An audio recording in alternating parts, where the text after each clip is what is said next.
A carriage rumbles through the dark, foreboding demon territory. Inside, Sakaki Ruto looks on, his mind lost in anxious thought. A nightmare flashes through his mind, a night sentencing him to death. He clutches his chest, a bead of sweat on his brow. His hand closes around a pendant. The nightmare began a week ago. He recalls a grand throne room and a princess welcoming the heroes. She spoke of a magical world where diverse races thrive together. His mind flashes back to his classroom, enveloped in a strange light. He remembers thinking it was just a massive earthquake. The princess sorrowfully explained that the earthquake had killed them all. They were summoned here, she said, by the glorious Lux Empire. Their mission to lend their power to defeat the evil demon lord. His classmates panicked, fearing they were only brought here to die. But Ruto's eyes lit up with a grim resolve, an otherworld summoning. He realized this was just like a video game, a chance to be a hero. In his world, he was nothing, but here he could be somebody. Filled with a new purpose, he raised his hand to speak. But a handsome, blonde-haired boy stepped forward, stealing the moment. He confidently introduced himself to the court as Asayama Shota. Shota asked the princess if they could even return to their world. He declared that if they couldn't go back, death was their only fate. The princess quietly confirmed that his assessment was correct. She thanked him, surprised by his quick understanding. Shota then pledged to become a source of strength for their saviors. The other students were inspired, leaving Ruto forgotten in the background. He covered his face, realizing he wasn't the main character here. An official then announced it was time to check their status. He explained that by holding out a hand, their power would be revealed. Shota was first, his status revealed as the mighty holy sword. Next was Akazome Yuji, who was granted the blazing spear. Then Suminomiya Mizuna, who possessed the forbidden grimoire. Finally, Kinemoto Ritsuki was shown to have magic creation. The princess was delighted, the official marveling at their great power. Ruto stepped forward, hoping his own status would redeem him. He looked down at the result, his eyes widening in disbelief. His title was The Hanged Man, followed by a strange, cryptic poem. He asked the baffled official what the strange poem could mean. The robed official peered down, his face hidden in shadow. A slight, knowing smirk briefly crossed the old man's lips. He called Princess Iris over to take a look at the strange result. The princess gasped, her hand flying to her mouth in shock. She turned away, unable to look him in the eye as she spoke. With feigned regret, she declared that he was not a hero. He pleaded with her to wait, but she sharply turned her back on him. Shota looked on with a mixture of pity and concern. The other students began to whisper amongst themselves, wondering what happened. Ruto's world crumbled as he heard them call him a useless failure. The familiar pain of mockery and dismissal washed over him once more. Princess Iris offered a hollow apology for the trouble he'd caused. She then cheerfully announced the training plans for the real heroes. But first, they would be granted a week of freedom for sightseeing. As the others celebrated, Ruto was left completely and utterly alone. He stood in silence, his head bowed in dejection. He had hoped for a new life, but found he had no place here either. The princess then approached him again, her expression apologetic. She asked if she could make a request of him. She pleaded with him to cooperate with the Empire on a special job. Ruto looked up, his eyes wide with surprise at the offer. He reasoned that a failure like him had no other choice. With quiet resignation, he agreed to her request. He thought that at least this was better than staying with the others. The princess told him they would speak again later and departed. He was then approached by the quiet girl Kinemoto Ritsuki. He asked if she was skipping the party. She said she didn't feel like it. He mused on how amazing her magic creation ability must be. She looked away, her expression distant and sad. "I'm sorry," she whispered, and he asked why she was apologizing. With tears in her eyes, she confessed that she had been so scared. She offered him a gift, and he wondered if she was an angel. He held up the teardrop pendant, asking what it was. She explained it was a magic item that would activate when broken. As they walked, he wondered what he could possibly do to help. She admitted she had a bad feeling, and he couldn't help but agree. He smiled grimly, figuring he was fated to die anyway. She looked at him with deep, unspoken concern. The scene shifts to the present, the carriage jolting violently. Ruto is thrown from the carriage onto the forest floor. A knight stands over him, declaring that his job is to die. His corpse, the knight explains, will serve as a lesson for the heroes. Ruto realized with dawning horror that he was simply being disposed of. The knight grabbed him, sneering that he knew nothing of being a hero. Thrown into the dirt, he was labeled a mock hero. He looked down, his face bruised and his spirit broken. All he had ever wanted was to be needed by someone. He saw the pitying and scornful faces of the princess and his classmates. He wondered if this was it, if he would just die here. Unneeded in either world, he would die having accomplished nothing. But a spark of defiance ignited. He refused to accept this fate. He staggered to his feet, his will to fight rekindled. A message appeared in his vision, commencing the trial. The words burned in the darkness, a promise of something new. He clutched his head as the message repeated, confused and overwhelmed. A new status screen appeared, detailing his abysmal stats but hidden potential. He realized this was a new power, one that activated in crisis. His intuition skill flared, screaming a warning of imminent danger. He sensed a hostile presence moving in the darkness just ahead. A monstrous, werewolf-like creature burst from the undergrowth. The beast snarled, its fangs dripping, its eyes glowing with hunger. Ruto's own eye reflected the terrifying visage of the monster. He stood paralyzed by fear as the beast loomed over him, ready to strike. In the deep woods, a pair of monstrous, glowing eyes fixated on their new prey. A hulking beast loomed over Ruto as his trial began. Survive for 30 seconds. His reward would be greater strength as a voice encouraged him, calling him the Hanged Man. Ruto fled through the undergrowth, his clumsy escape a desperate scramble for his life. With only 15 seconds left, his mind raced with panic, seeing no possible way to survive. As the beast's claws descended, he apologized to Kinomoto and crushed her gift, his last hope. A blinding flash of light erupted, and the monster was instantly frozen solid in magical ice. The system confirmed 30 seconds had passed. He realized the pendant held a powerful ice spell. But his trial wasn't over. He looked on with grim understanding. He had to finish it. With hardened resolve, Yuto raised his fist, preparing to shatter the frozen creature. Cursing the empire that betrayed him, he brought his fist down, smashing the monster to pieces. The system confirmed the beast's subjugation as Ruto stood bewildered by his own victory. A message appeared, congratulating him and granting him the promised increase in strength. He stood in shock, processing the fact that he had actually defeated it and considered his status. Alone in the savage wilderness, he knew his first priority was to find something to eat. His fight for survival was a brutal series of trials, fleeing from a colossal white serpent. He fought off swarms of one-eyed bat creatures just to eat a strange demonic fruit. After a successful hunt, he roasted the meat of a canine beast over a crude fire. But the forest was treacherous. A violent poison racked his body in the cold rain. His strength finally gave out, and he stumbled, his body beginning to collapse. He fell to the ground, delirious with hunger and fever, unsure how long it had been. His system announced a critical failure. He was too weak to activate the cure. Reaching a hand to the moon, he questioned why he had to suffer so much just to live. He remembered his innocent childhood, when he truly believed he could become a hero. That happy memory was shattered by the traumatic flashback of that incident. Since that day, his life had been a constant, desperate run from the judging eyes of others. Lying on the forest floor, he despaired that his life would end with nothing accomplished. He heard a sudden noise in the undergrowth, his head turning weakly towards the sound. His weary eyes struggled to focus, trying to make out what was moving in the darkness. Through the trees, he saw a fleeting silhouette, a person running for their life. He wondered who it was, realizing they were fleeing from some unseen threat. He tried to push himself up, his body weak, wondering what he should do.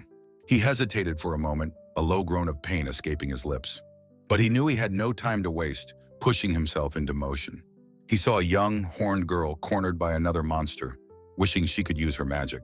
The girl, Runoa, stood her ground on a cliff, warning the beast not to approach. She was furious that a mere monster would dare attack her, while Ruto watched helpless. She grit her teeth, her pride wounded by the beast's insolence. From the ground, Ruto could only whisper a desperate plea for someone to help her. He knew that if he died, it would all be over, his anger at being discarded fueling him. Even though he was a failure in this new world, he would not give up. With a defiant roar, he resolved that at the very least, he would die fighting for someone. He lunged forward, shoving the girl out of the monster's path in the nick of time. Facing the beast with a manic grin, he invited it to a lover's suicide, calling it a monkey. With all his might, he smashed his fist directly into the Goa-monk's face. The force of the blow sent both him and the monster tumbling over the cliff's edge. As he fell through the air, his body went limp, his consciousness fading into black. His last thought before the darkness took him was simple and final. He was dead. He awoke to Runoa's furious face, declaring that he was forbidden from dying after saving her. She commanded him to eat, as he weakly asked if he was still dreaming. She shoved a small, glowing orb of pure magic directly into his mouth. A powerful warmth spread through him as she explained her magic would restore his energy. She ordered him to rest since he had been unconscious for a full day. He weakly agreed. She reminded him that as the Demon Lord's daughter, he was to obey her commands. She flashed a satisfied smile, and all he could think was how cute she was. He tried to compose himself, but internally admitted that she was incredibly cute. The realization finally hit him, and he sat up abruptly, shocked she was demon royalty. He wondered why the daughter of the Demon Lord was here with him, the one cast aside. His system noted an unexpected development with the Sun Arcana, calling him an interesting hanged man. He asked Renoa what was wrong, realizing she was oblivious to the system's announcements. The disembodied voice taunted him, saying it finds his situation amusing. He cursed the annoying voice while Renoa looked on with a confused expression.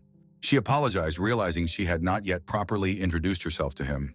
She proudly declared herself Renoa, the one and only daughter of the Demon Lord.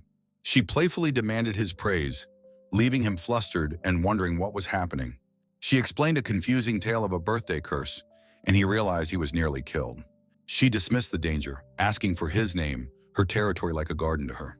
She leaned in too close for his comfort, and he flinched away, telling her she was too loud. He hesitantly introduced himself to her as Ryudo. She smiled at his name, musing that a hero is normally the enemy of the Demon Lord. He leaned back against a rock, telling her she didn't have to believe him. She looked at him with sincere curiosity, noting that he was a person from another world. She was amazed to meet her first otherworlder as he confirmed she was a demon. She blushed, admitting that he was strong and very cool for saving her. He looked away, muttering that he had no value to be praised for. He remembered being cast out, the only one of his classmates who was not a hero. He confessed to her that he no longer had any place to which he could return. He sat with his back to her, explaining that he had only struggled desperately to survive. He thought back to his lonely life, realizing he had been searching for something all along. He didn't need to be a hero, he just wanted a reason to exist. He concluded that he had no reason to live, and had only used her for selfish satisfaction. Renoa looked down, her expression somber, and asked if that was truly how he felt. She looked up, her gaze firm, and told him that even so, it was fine. She insisted that regardless of his motives, the fact that he saved her remained unchanged. She explained that she had been hunted her whole life, but he was the first to save her. She told him that she was incredibly happy he was there, and that was all that mattered. He looked at her, lost, asking what his reason for living could possibly be. She leaned in, her eyes blazing, and declared that she would give him everything he sought. She told him that the sole reason he had survived was to save her in this world. As she spoke, the star-like sigil in his eye flared brightly, reacting to her powerful words. He was stunned by her arrogance, deciding his entire destiny on her own. But as he clutched his chest, he couldn't deny the overwhelming happiness he felt. He knelt before her, realizing this proud demon princess was the first to ever need him. She extended her hand, commanding him to live for her, promising to never let go. He took her hand with a genuine smile, accepting her command.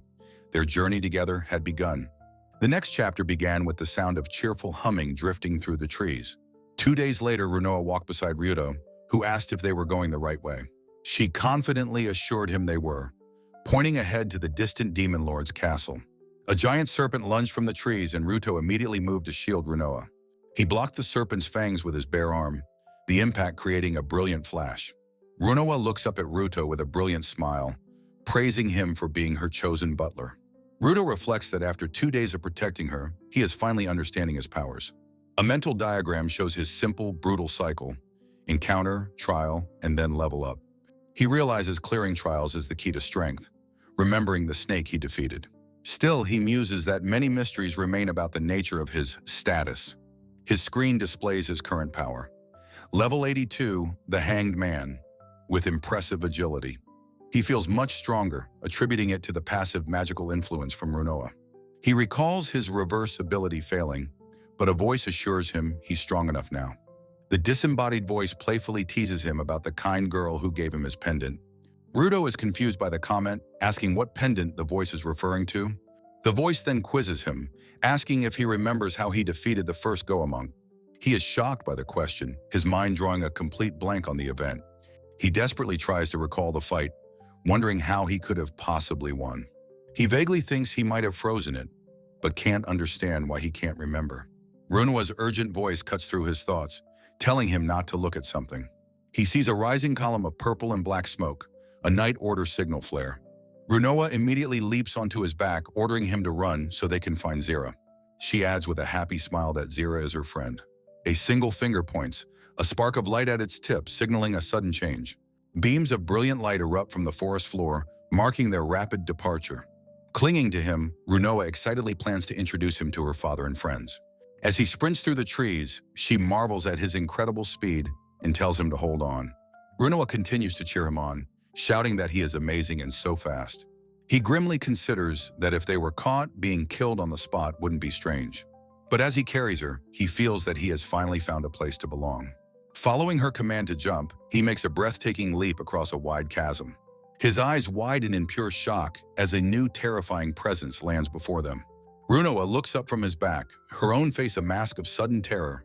A colossal wolf shrouded in dark energy blocks their path, its eyes glowing with malice. Runoa recognizes it as a dark-blooded wolf, questioning why such a beast is there. The wolf seems to apologize, musing that perhaps it was a bit too rough. The system confirms a hostile encounter as Ruto realizes he cannot afford to look away.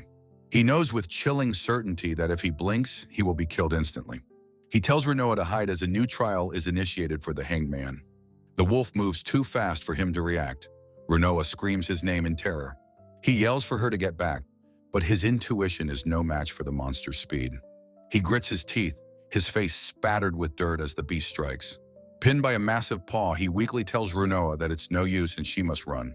Runoa stands her ground defiantly, pointing at the wolf and commanding it to stop. His internal system explains his reverse is based on sin, offering him a choice of triggers.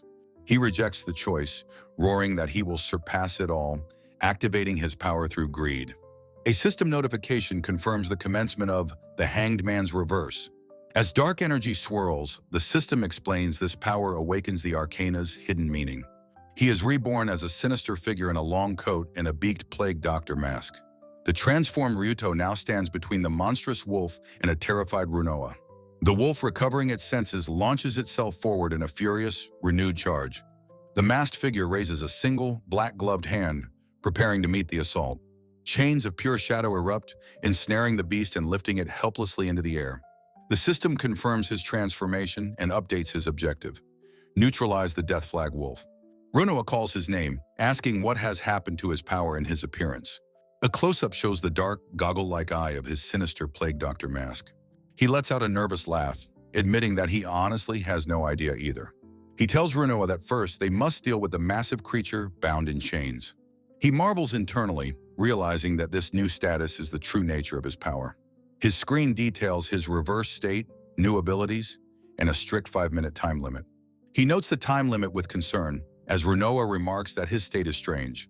Runoa senses a faint magical aura around the wolf, identifying it as a type of curse. Ruto agrees, noticing that the beast looks unusually pained and exhausted. He decides to test a new skill, invoking the one who devours property. Placing a hand on the wolf, he begins to absorb the curse that has driven it mad. A single tear of relief streams from the great beast's eye as the darkness leaves it. Its eye, once glowing with red fury, clears to a natural, intelligent amber. His system confirms the successful neutralization of the wolf and an increase in his strength. The transformation fades, leaving him with a splitting headache as Runoa rushes to his side. The system asks if he wishes to exercise his newly acquired right of domination. He looks at the now calm wolf, questioning what the right of domination entails. The system's voice cheerfully explains that it's simply an offer to become allies. The great wolf lets out a soft whine, seemingly understanding the offer of companionship. A close-up on his masked eye reveals the moment of his decision. He makes a sharp, dismissive gesture with his hand. His shadowy hand forms as he coldly tells the beast to get lost. He pats its head condescendingly, saying he has no time to care for a giant pet. He tells it to come back when it's smaller, if it can even manage that. The wolf lays down obediently as the system's voice laments his cruel choice of words. He is suddenly struck from behind by a small, rushing figure. Runoa leaps into his arms, her momentum carrying them both. She clings to him tightly, thanking him for fighting so hard to protect her. Her eyes gleam with righteous fury as she vows to make their enemies pay for this. Far away, 3 powerful demon women stand ready before the Demon Lord's castle. A new chapter begins: Ryuto's new life in the Demon Lord's castle. Ruto awakens from a deep sleep, lying in a vast and opulent bed. He slowly opens his eyes, still groggy from what felt like an eternal slumber. Clutching his head, he sits up and dazedly asks where he is. A calm, feminine voice from his bedside asks if he has awakened. A woman in a pristine maid's uniform introduces herself as Fina, the head maid. She explains he was brought here 2 weeks ago and she treated his severe injuries. He stammers his thanks, his mind reeling with the realization he made it to the castle. Fina presents him with a fresh, neatly folded set of clothes. She informs him that it is time for him to change and prepare. Now, dressed in a sharp butler's uniform, he stands before massive doors to meet the Demon Lord. He nervously prepares to meet Runoa's father, the supposed great enemy of this world. He knocks, hoping he won't be killed on sight, and announces his presence. He swallows hard, steeling himself for the confrontation with the Demon Lord. A casual voice from within gives him permission to enter. A charismatic horned man greets him with a relaxed wave, announcing that he is the Demon Lord. The Demon Lord tells him not to be so tense and invites him to have a seat. He introduces himself as Altredi, insisting Ruto simply call him Alt. Ruto can only think that this casual man is nothing like the tyrant he imagined. Alt's expression turns serious as he says he's heard everything from his daughter. He then kneels before a stunned Ruto, bowing his head in profound gratitude for saving her. The Demon Lord Alt explains that while he can't act rashly, he has summoned Ruto to talk. He begins by questioning Ruto's ability, which the Lux Empire claimed was non-existent. Ruto holds out his hand, and a simple black box materializes labeled status.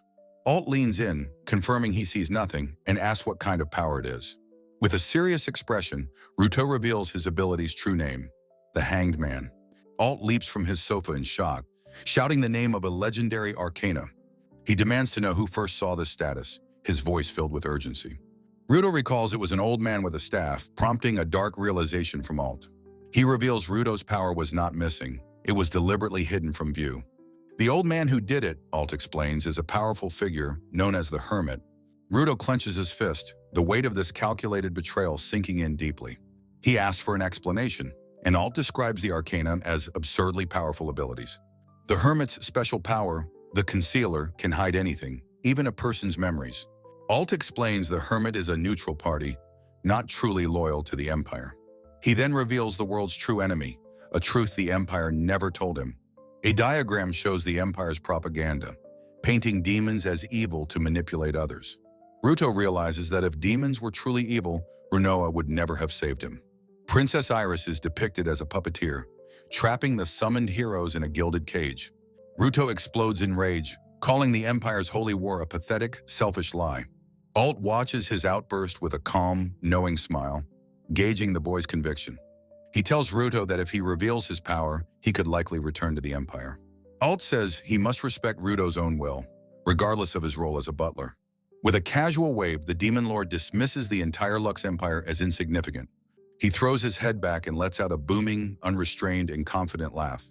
The tension is broken by Runoa's arrival, who claps happily, finding them interesting. Ruto worries aloud that his sudden hiring might cause resentment among the castle staff. Alt admits he was a bit forceful, cryptically telling Ruto he will soon understand.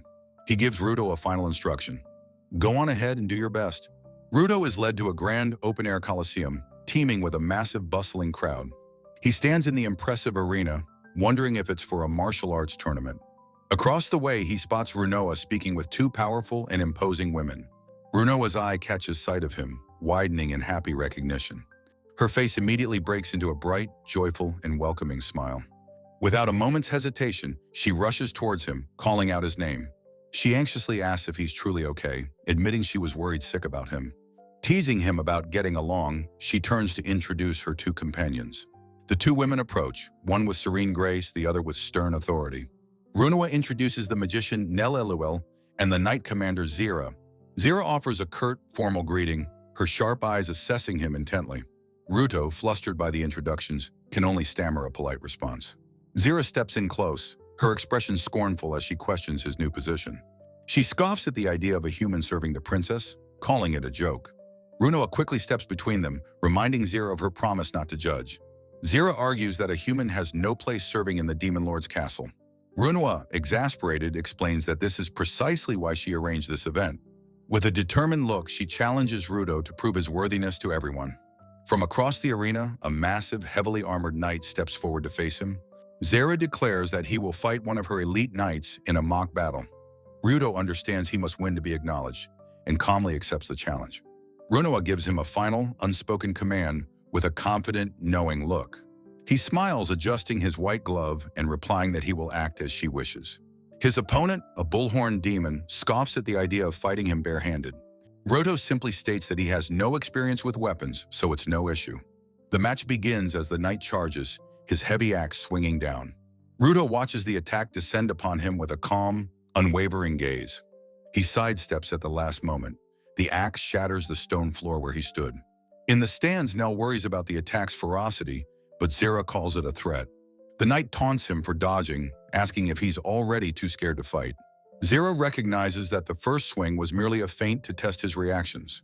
Ruto coolly looks at his opponent and asks, "Is there a need to dodge?" The knight's eyes widen in disbelief and rage at Ryuto's sheer arrogance. He unleashes a furious flurry of strikes, screaming for his opponent to die.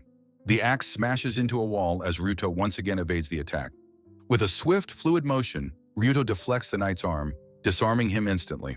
The knight looks up in shock as Ruto stands over him, completely unharmed.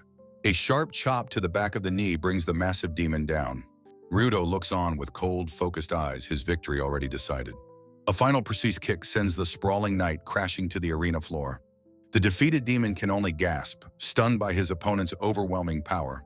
The entire crowd, a diverse assembly of demons and beast people, is struck silent. Zera is in disbelief, muttering that his physical abilities are impossibly high. She falls silent, her mind unable to process the incredible display she just witnessed. She walks toward Ruto, who stands calmly over his defeated opponent. The announcer declares Ruto the winner as he feels his power surge from the win. Runoa cheers, announcing that with no complaints, it's time for his welcome party. She excitedly tells him to follow, but he stops her with a gesture. He holds up a hand, asking her to wait just one moment. He kneels before her, formally rededicating himself to her service with sincere loyalty. He knows in his heart that this is the true first step of his new life. Runoa, surprised and pleased, commands him to live up to her high expectations. He takes her offered hand, vowing to live his life in this world as she commands. The scene shifts to the grand, imposing architecture of the distant Lux Castle. On a sweeping staircase, Princess Iris addresses the remaining summoned heroes. With tears streaming down her face, she delivers the false news of Ruto's death. She apologizes profusely, feigning grief and claiming she was unable to protect him. The heroes, unaware of the deception, try to comfort the crying princess. A new girl with short hair confronts Kinomoto, criticizing her for being reckless. Kinomoto's eyes narrow with contempt as she dismisses the entire scene as a farce. Yuji callously states that he's glad Ryuto is dead, saying he was a lost cause. Kinomoto stands alone by a window, consumed by her guilt for not stopping him. Yuji adds a final cruel blow, saying Ruto was crazy like his murderer parents. The revelation hits Kinomoto hard as she sees the hermit watching from afar. The hermit's eye glints with a cold, calculating light, his plan proceeding perfectly. He walks alone down a long, sunlit hall, his staff tapping a steady rhythm. An owl reports that the Death Flag Wolf has been freed, an unexpected development. A mysterious voice confirms that the hermit was behind the recent chaotic events. The voice, having been silent for decades, announces that it will be brief. It commands the hermit to stop meddling with the one known as the Hanged Man. The voice dismisses any sympathy, declaring that the boy is not his plaything. A flashback shows Ryuto in the dark forest, his journey thought to have ended there. An unseen voice questions the hermit's deep concern for Ryuto's future. A vision of heroes, royals, and beasts gathering for the hermit's golden age. As the cards of fate float in the void, a new chapter begins. Ryuto is revealed as the long-lost 12th Arcana, the Hanged Man, with limitless potential. He is the ultimate trump card, the wild card, destined to change everything. From a grand hall, the hermit declares the peaceful era has ended. Beneath a dark forest canopy, a new story takes root in this world. A mysterious figure steps barefoot through the tall, rustling grass of the forest. A wild-haired girl pauses, her senses catching a familiar scent on the wind. Her ears twitch as she identifies the scent's origin, the Demon Lord's castle. Peeking through the leaves, she whispers that she has finally found her master. The imposing spires of the Demon Lord's castle stand against the sky. Inside the castle, Ryuto sleeps peacefully, unaware of the approaching visitor. A sudden weight on his chest begins to stir him from his slumber. His eyes snap open to the shocking sight of the wolf girl on him. He jolts upright with a terrified yell, his sudden movement startling her. The girl sits up, rubbing her eyes sleepily, confused by the sudden awakening. She calls him master, explaining that she became small and came to him. Completely bewildered, Ryuto sweats as he demands to know who she is. The demon lord Alt appears, wryly commenting on the beast in the room. Ruto frantically tries to explain his innocence as the girl settles on his lap. She explains that her master had healed her from a painful ordeal in the forest. Ruto tries to recall the events in the forest, his memories hazy. She says she was told to come here to become stronger like him. A flashback to the giant wolf makes a shocking possibility dawn on him. He asks if she is the giant wolf, and she simply nods in confirmation. Alt and Fina observe, the demon lord questioning this strange revelation. Fina is skeptical, but Ruto explains he understood her identity through his skills. The head maid reveals the creature's legendary name, the Death Flag Wolf. The demon lord asks for Fina's assessment, and she declares it impossible. However, she hesitates, admitting there might be more to the situation. She concludes that Ruto's status as an arcana holder makes anything possible. Fina begins to recount the ancient lore of the Guru, a werewolf race. Their power was feared by the elves who hunted them to near extinction. In the darkness, only a single vengeful survivor of the massacre remained. This lone wolf became a monster of legend, a harbinger of death and fear. Ruto listens to the grim tale, a bead of sweat on his brow. Shu trembles with shame and fear, burdened by her monstrous past. Alt questions why a creature of such legend appeared in their forest. She cannot remember only the pain, which Ruto recognizes as a curse. She recalls only fear and darkness, apologizing for her monstrous nature. Ruto places a gentle, comforting hand upon the trembling girl's head. He confirms her name is Shu and asks if she truly wants him. She looks down sadly, explaining she has been alone since her family was killed. With no home to return to, she confesses she is lonely and afraid. But she grabs his shirt, declaring she isn't afraid of him, her master. She pleads for him to stay, to share simple moments of companionship with her. Tears stream down her face as she begs him not to leave her alone. Burying her face in his chest, she sobs that she can't stand being alone.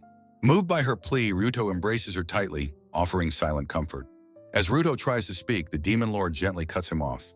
Alt smiles warmly, welcoming the lonely girl into their family. Ruto offers her a permanent place by his side, a promise of companionship. She snuggles into his embrace, content and secure for the first time. Later, Shu appears cleaned and dressed, wearing a curious muzzle and bell. Fina explains her new look, and Ruto compliments her tidy appearance. He questions the necessity of the muzzle, finding it a bit extreme. Shu explains it's a precaution to prevent her from accidentally breaking things. She then tugs on his sleeve, asking him to use his right of domination. A system message appears as a glowing collar forms, sealing their bond. He finds the term unsettling, but she is happy to be connected to him. She insists on calling him master, as it is his proper title now. She confesses the bond made her feel a strange, warm flutter inside her. He senses a strange premonition from her words and laughs it off nervously. A messenger arrives to summon Ryuto to a tea party with the three princesses. Fina encourages him to show off his skills, and he nervously agrees. Runoa, the Annihilation Princess, complains that the current situation is quite serious. She sits at the head of the table, her authority clear to all. Nell, the Golden Courtesan Princess, calmly asks her friend to relax. Zira, the Black Knight Princess, stoically asks for a detailed report. Ruto serves them, aware he is in the presence of the kingdom's elite. The princesses engage in playful banter, their close bond immediately apparent. Zira's glare intensifies, her disdain for the human butler growing. Ruto senses her hatred but feels confident he can win her over. He carefully serves the pastries, focusing on maintaining his composure. Nell takes a bite, her eyes widening in pleasant surprise at the taste. Runoa is also visibly delighted, her cheeks puffed out with the pastry. Even the stoic Zira shows a subtle surprised blush after her first bite. They shower the financiers with praise, marveling at their perfect texture. Ruto proudly admits he baked them, knowing his lady's preference for sweets. Runoa is ecstatic, demanding he make them again, much to Zira's shock. Zira stares at her pastry, a blush of conflicted enjoyment on her face. She silently resists, but Ruto knows he's won as she finishes it all. The mood turns serious as Nell reports a shortage of a key ingredient. Ruto explains sun thistle is the source of sugar, vital for their sweets. Runoa describes a mysterious blight over the village, where the sun has vanished. Nell confirms the phenomenon is unprecedented, adding to the mystery. Runoa slams her hands on the table, announcing she has devised a plan. She calls out to Ruto, who immediately answers his lady's summons. She then turns to Zira, who responds with a knight's crisp attention. She points decisively, ordering the unlikely pair to investigate the blight together. Both Ruto and Zira are visibly stunned by this unexpected assignment. They cry out in synchronized disbelief at the prospect of working together. Nell finds the situation amusing, praising Runoa's unexpected decision. Zira protests, insisting that she and the butler must become friendlier first. She points at Ruto, reminding her lady that he is a mere human. Runoa's expression hardens as she repeats her command with absolute authority. The butler and the knight share a tense, silent glance of resignation. Their eyes meet, a silent acknowledgement of their shared unwanted fate. Ruto accepts his duty while Zira despairs over their next trial, an investigation for two. A horse-drawn carriage travels down a path through a dense, sunlit forest. Inside the moving carriage, Ruto sits quietly while reading a book. A close-up of Ryuto's eye as he subtly glances up from his book. Zira sits opposite him, looking out the window with a stoic expression. Ruto and Zira sit across from each other in an awkward, tense silence. Ruto internally debates whether to talk to Zira, knowing she dislikes him. An extreme close-up on Zira's eye, showing she is now watching Ruto. Ruto looks surprised as Zira turns to look at him, about to speak. A massive, impossibly tall tower is seen piercing the clouds in the distance. Ruto looks shocked at the sight as Zira begins to explain the tower. Ruto looks flustered while Zira calmly begins to explain something to him. A massive, ancient brick tower stretches endlessly into the dark, cloudy sky. Ruto has a shocking epiphany, his eyes wide with sudden, dawning understanding. An open book is shown as Ruto realizes why he can read here. Ruto's internal monologue questions why he can speak Japanese in another world. Ruto politely thanks Zira for the information and asks another follow-up question. Zira glares suspiciously, misinterpreting his politeness as a condescending act. Ruto is completely shocked and taken aback by Zira's sudden hostile accusation. Flustered, Ruto defensively explains he won't pry if she's uncomfortable. Zira looks away, commenting that his change in attitude is slightly better. A horse-drawn carriage travels up a winding, forested road. Ruto reads through some documents, pondering Zira's nature and her race. A diagram shows Ruto's knowledge of demon types: horned, dark elf, and nightmare. Zira glares intensely, angrily telling Ruto he has no need to know her race. Ruto looks frustrated, running a hand through his hair after Zira's harsh reaction. A tight close-up on Ruto's eye shows a moment of startled realization. Ruto looks down thoughtfully, reconsidering his line of questioning with Zira. In a close-up, Ruto wonders if Zira has painful secrets she avoids talking about. A quiet, transitional panel shows the windows of a room in the castle. Nell LOL tells Runoa that Zira and Ryuto getting along is probably impossible right now. Nell LOL looks down thoughtfully, reluctantly accepting the situation with a sigh. Runoa looks aside with a somber expression, thinking about Zira's painful past. Nell and Runoa discuss Ryuto and Zira's similarities, certain they will become friends. Nell plants a seed of doubt, teasing that Zira might steal Ryuto away. Flustered, Runoa insists Ryuto loves her, but Nell calmly offers to handle the curse. Nell smiles, accepting the task of dealing with this devil's curse with knowing confidence. The scene changes, opening on a wide sunlit sky above a forest canopy. Zira notes they are approaching the village, seeing no immediate signs of trouble. Ryuto points out the contradiction, observing that the sun is clearly shining. As they walk, Zira wonders if the rumors are false, but remains cautious. She acknowledges that despite the sunlight, the supply of sun thistle has indeed dwindled. They step past an invisible threshold and the world is suddenly plunged into darkness. Ryuto looks around in utter shock as the bright daylight vanishes in an instant. A brilliant full moon now hangs in the sky, casting an eerie, cold light. He cries out in confusion, demanding to know what happened as they entered. A system message flashes in his vision, announcing the beginning of a new trial. Ruto's eyes widen, his senses reeling from the sudden, impossible shift in reality. He turns to Zira, his voice filled with concern, asking if she is okay. Zira calmly analyzes the situation, believing they have entered some kind of barrier. An ogre suddenly attacks, but Zira intercepts it, her sword a silver blur. With a single fluid strike, she cleanly decapitates the monstrous beast. Ryuto can only watch in awe as she effortlessly dispatches the formidable creature. The ogre's severed head tumbles through the air, landing hard on the ground. Zira explains that the monsters of this world become more active at night. She sheathes her blade with a sharp click, warning him to stay vigilant. He is left speechless, completely stunned by her overwhelming power and speed. Dark blood from the ogre's corpse begins to seep into the forest floor. Zira turns her attention to the slain monster, deciding to investigate the body. She instructs Ruto to go on ahead, promising to rendezvous with him later. Ruto pushes his way through the dark leafy path, heading into the village alone. Zero remains behind in the clearing, standing over the fresh kill. He finally arrives in the village of Tokoyo, its buildings bathed in perpetual twilight. A local man thanks them for coming to investigate the strange phenomenon. A village woman complains that without the sun, she can't even dry her clothes. A young man suggests they ask the old woman at the inn for information. With a new lead, Ruto makes his way toward the inn to continue investigating. Zira, her posture rigid and her back to him, sharply calls out his name. She tells him to forget the niceties and asks what his investigation has uncovered. Zira explains that the innkeeper's wife is rumored to know something about the situation. Ruto spots the building, confirming that must be the inn they're looking for. Inside the rustic building, they find a place to sit and prepare for their interview. The old woman insists she saw the form of a dragon howling at the moon. Zira interjects, explaining that since she is the sole witness, no one believes her. Ruto thanks her, thinking that even if dragons are myths, her story feels genuine.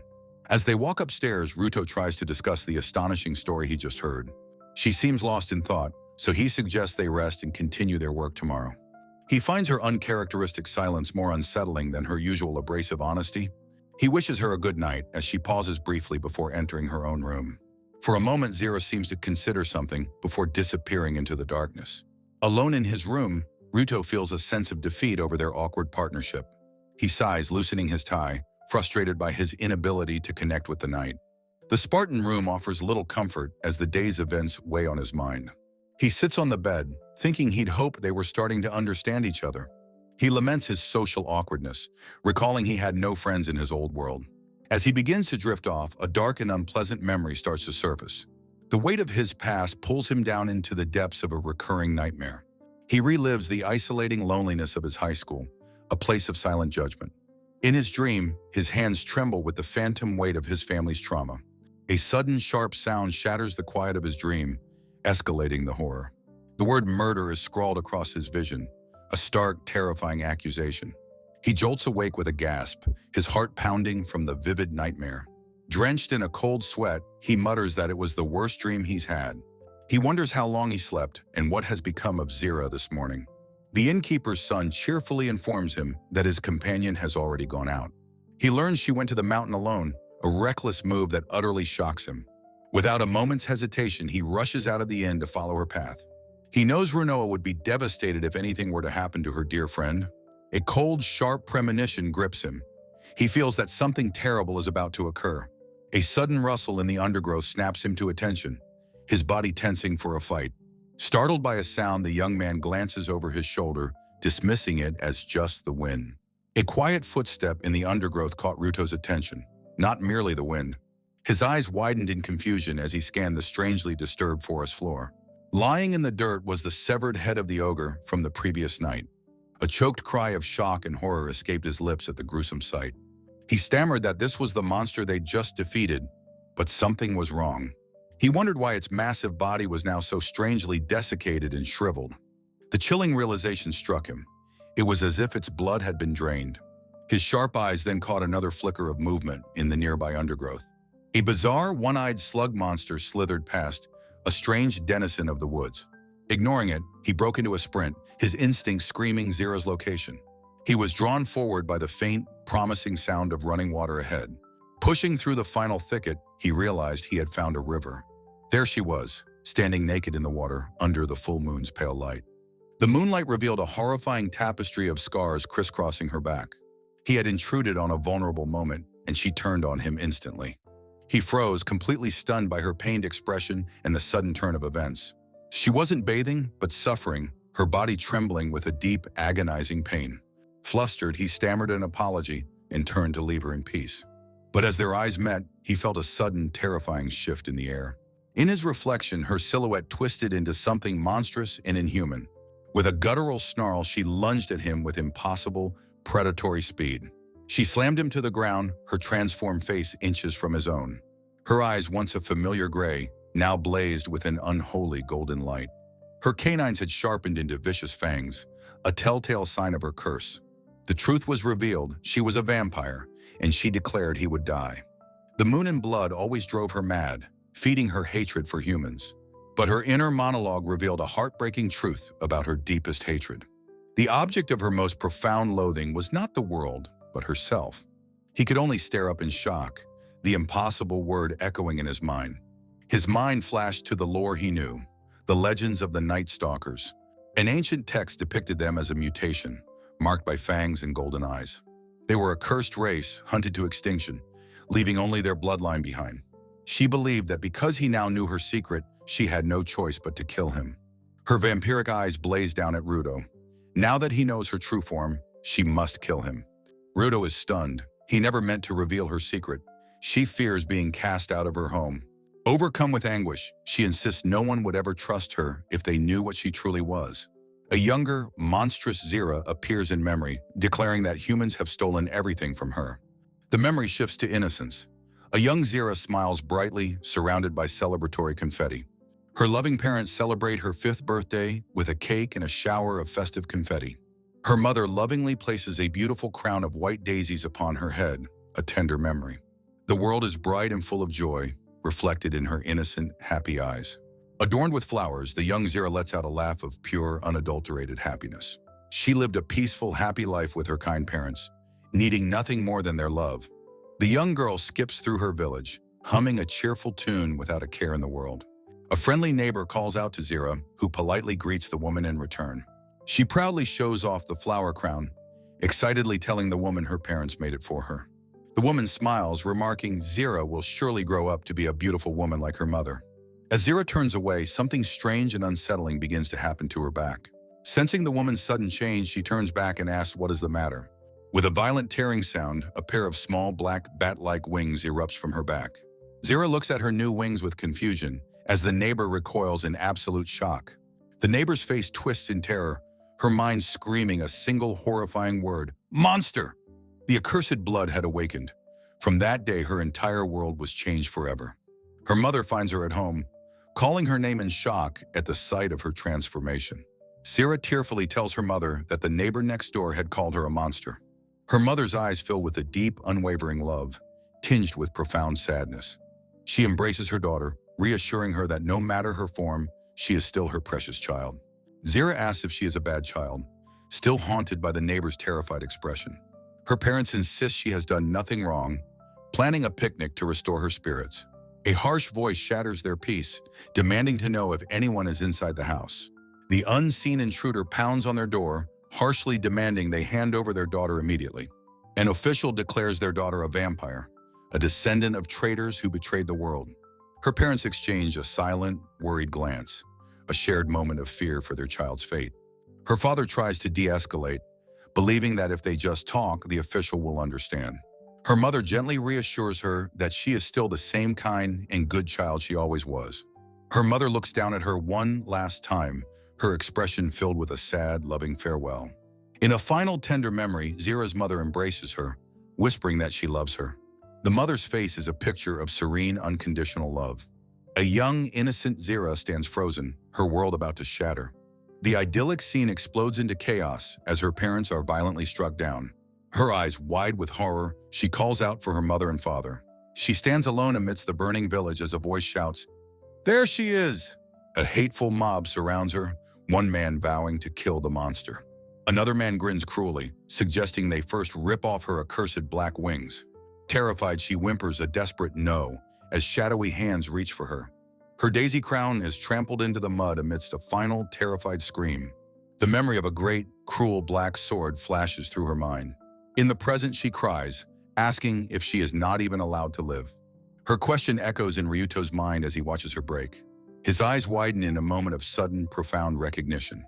He is thrown back into his own past, to the whispers about his murderer parents. He remembers his own anguish, questioning if he even deserved to exist. It was always like this. He was always running from their judgment. Zira repeats the sentiment. It was always like this for her too. A single powerful thought begins to form in his mind. And in her mind, the same thought echoes. Their two lonely souls merge into a single desperate cry to be seen. They sit in a shared silence, two outcasts by a moonlit river. He understands now.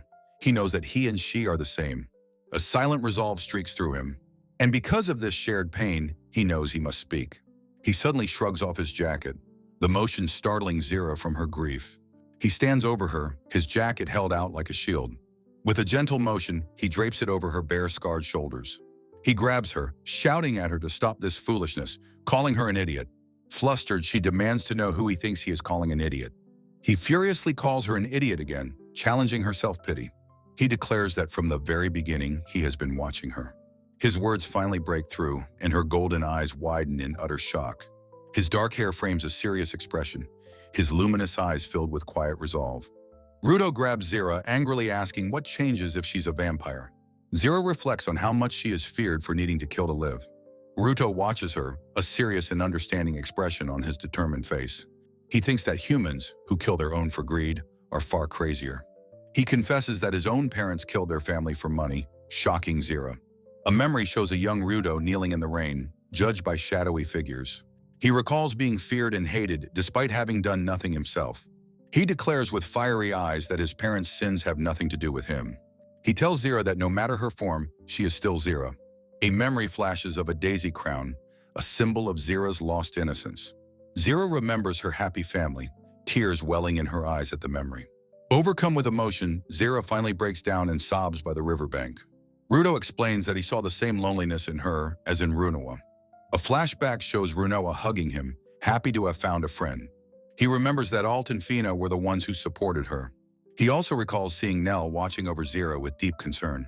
He tells her that everyone in the Demon Lord's castle cares for her.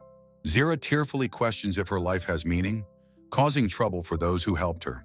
Ruto says that if she died, everyone would be sad, and he'd hate that. Zira looks up, asking if he isn't afraid of her now. He denies being afraid, saying he never intended to kill her. He remembers how she enjoyed the sweets he made, like any normal girl. Zira is completely flustered by his words, blushing deeply. Calling her a fool, he gently pulls her into a comforting embrace. They hold each other, united by their shared, desperate wish to live. The next chapter begins titled, It Seems There's a Sky Dragon. Back at the inn, Ruto holds a glowing fire magic stone. He prepares to use it to heat a pot of milk. The stone activates, magically heating the milk in the modern-looking pot. His status screen appears, showing he is now level 116. He reflects that his magic has stabilized since receiving power from Runoa. He wonders if he should bring the hot milk to Zira's room. Zira opens her door, clutching a pillow defensively, looking embarrassed. He is surprised to find her awake and greets her. He offers her the hot milk he just made, asking if she wants some. They sit together on her bed, quietly sipping their drinks. A quiet, shared moment passes between them in the soft light. He notes how close they are, while she seems flustered by it. She asks what's wrong, and he thinks that's his line. He suggests they rest before continuing their investigation, and she agrees. Zira glances over at him, her expression unreadable. Her gaze lingers on the scars on his neck. She quietly says that she now understands a lot of things about him. He comments that they've opened up to each other quite a bit. She asks how long he intends to keep addressing her so formally. He realizes she means they should drop the honorifics. He agrees, saying there is no longer a need for them. He smiles and calls her by her name, Zira. She becomes incredibly flustered, stammering in response. She tries to say his name, but can't get the word out. She covers her blushing face, completely overcome with embarrassment. Later on a desolate mountain range, Ruto speaks of the dragon. He and Zira walk together through a rocky, barren canyon.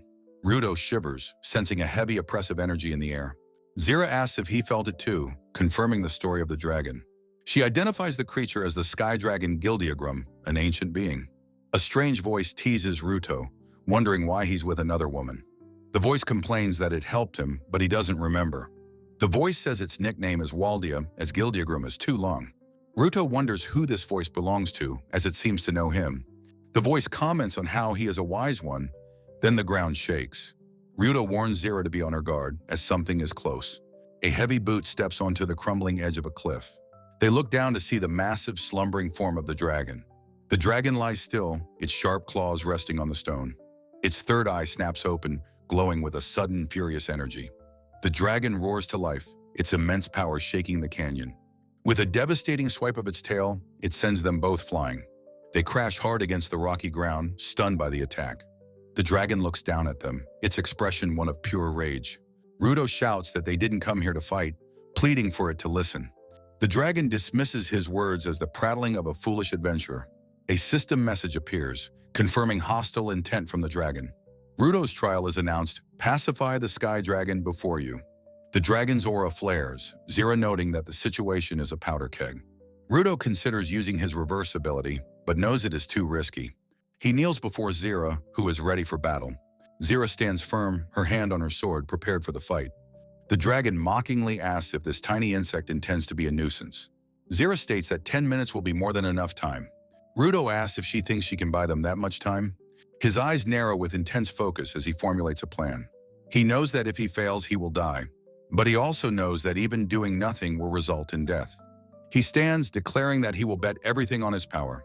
The dragon looks on, confused by their strange confidence. The system tells him his greed form is a bad match and asks for his intuition. He recalls the deep, dark forest where he first tasted survival.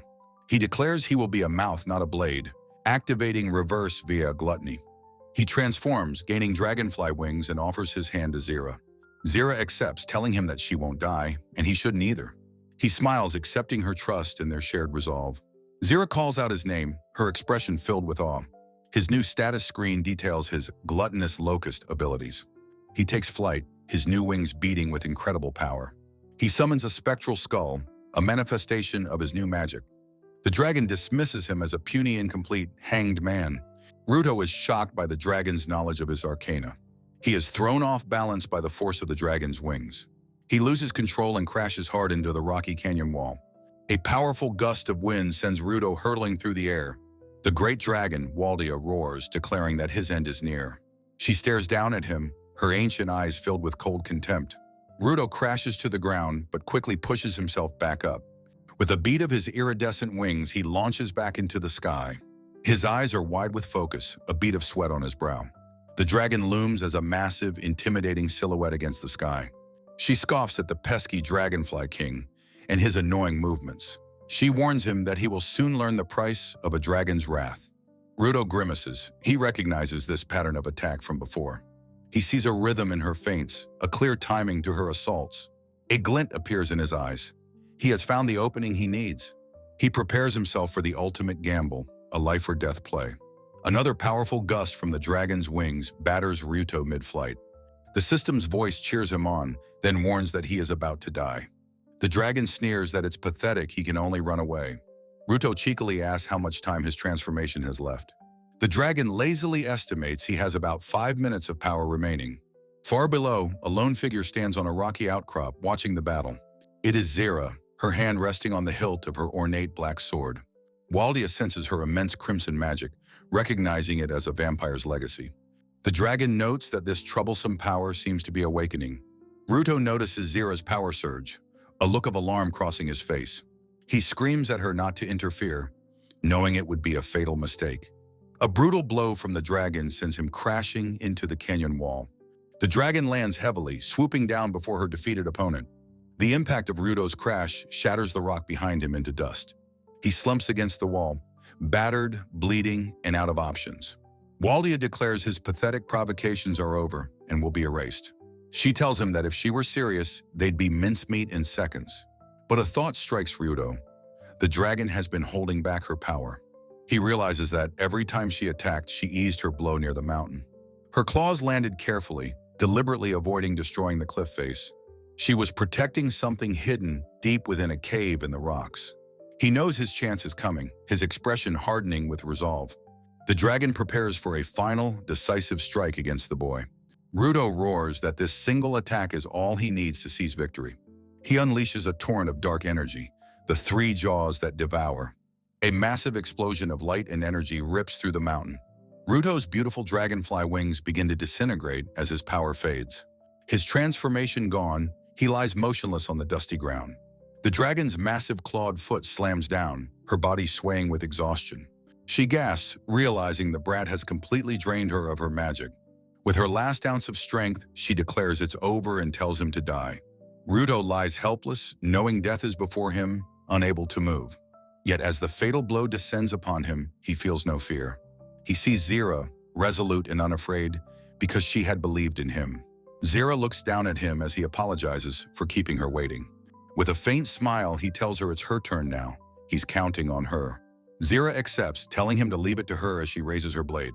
A surge of power erupts as she declares that the night itself is her domain. The dragon is shocked, questioning if this is a direct attack. Zira scoffs, saying the dragon made a fatal mistake underestimating her. Ruto recognizes it, the vampiric power Zira had always hated. She declares that because he accepted her, this is no longer just a curse. She has conquered the sun, becoming a daywalker, a being beyond reason. Even a dragon could not stop the world's strongest bloodline from awakening. Waldia roars in frustration, cursing this ancient, powerful heritage. A swarm of ethereal black swords materializes in a cross formation behind Zira. She had always sealed this immense power within her demonic sword. But now, with a flash of her vampiric eye, she unleashes it all. This demonic blade, she thinks, is a blade to protect what is precious. She unleashes her ultimate technique, the blood-soaked night parade. The dragon lets out a guttural roar of pain as the spectral blades strike. The storm of phantom steel overwhelms the ancient beast in a flurry of blows. Zira watches her attack, a perfect display of magic drain. Ruto sits up, his system confirming he has survived the Sky Dragon's trial. The great dragon collapses, its strength completely sapped by the assault. A system message congratulates him on completing the trial, granting him power. Zira explains she drained the dragon's magic, immobilizing it for a while. Ruto and Zira stand before the massive, defeated form of Waldia. Ruto nervously suggests that they should try to talk things over now. The dragon growls for them to be silent, refusing to speak with them. She insists that she has not yet lost to mere adventurers. Zira notes that if they dispel the night barrier, she might have a chance. Ruto senses something is off. The dragon's magic feels strangely warm. He walks towards the beast, intent on talking things through. The dragon roars furiously, warning him to stay away from the cave. Ruto throws his hands up, saying they won't do anything more. A small, fluffy creature nudges his leg, getting his attention. The creature, a Wolpertinger, hops into view with a soft sound. It begins squeaking frantically, tears streaming down its face in distress. Ruto and Zira are utterly baffled by the tiny creature's emotional display. The Wolpertinger hops onto the dragon's snout, telling it to run away. It then stands defiantly before them, puffing out its chest with a squeal. Ruto is confused, saying he was just told to back off. Zira sighs, realizing there is some strange situation unfolding here. Ruto understands. The great sky dragon was protecting this small child. He tells the frantic creature to calm down, his voice gentle. He reaches down and softly pets the Wolpertinger's head. The creature freezes, its anger instantly replaced by wide-eyed confusion. The dragon can only let out a dumbfounded "huh" at the scene. Ruto smiles, suggesting they talk now that the misunderstandings are cleared. Under the pale light of the full moon, the truth is finally revealed. The dragon apologizes profusely, QQ squeaking its own apologies on her head. She explains she lost her temper because of QQ and apologizes for their ignorance. QQ is a mythical Al-Mirage whose flesh grants limit-breaking power. Waldia was attacked by adventurers and used the moonlight to hide QQ. The perpetual night was for the moonlight. Ruto asks if the adventurers are still hunting them. Waldia confirms they are, explaining a magical marker on QQ reveals its location. Ruto stands before the great dragon, wondering aloud about the magical mark. The ancient beast finds its full name too cumbersome, preferring to be called Waldia. The simple nickname leaves Ruto momentarily confused, processing this new information. Zira asks if Waldia is a famous name, but the dragon clarifies few use it. Waldia then asks with a hint of annoyance about one of the other dragon lords. He realizes she means the hermit, a truth that makes him sweat nervously. With a jolt, he understands the mysterious voice from his trial was a dragon's. The hermit's favor is a burden, Ruto thinks, a grim and unwanted complication. He turns back to Waldia, formally asking for her aid on their journey.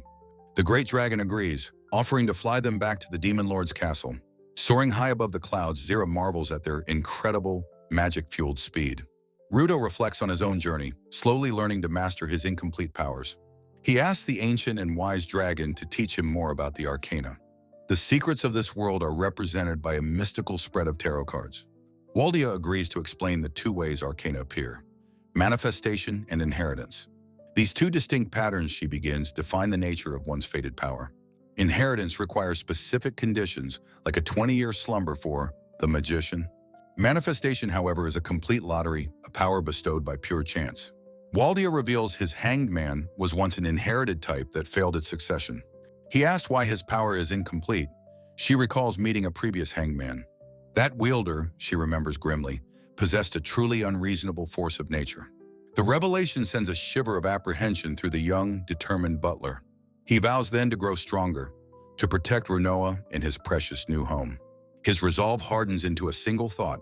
He must become much, much stronger. Lost in his thoughts, he is startled by Zira suddenly hugging him from behind. Surprised by the tight embrace, he asks if she is feeling unwell. Zira admits her vampiric impulse has resurfaced, a result of magical exhaustion. Understanding dawns, and he calmly offers his own neck to quench her thirst.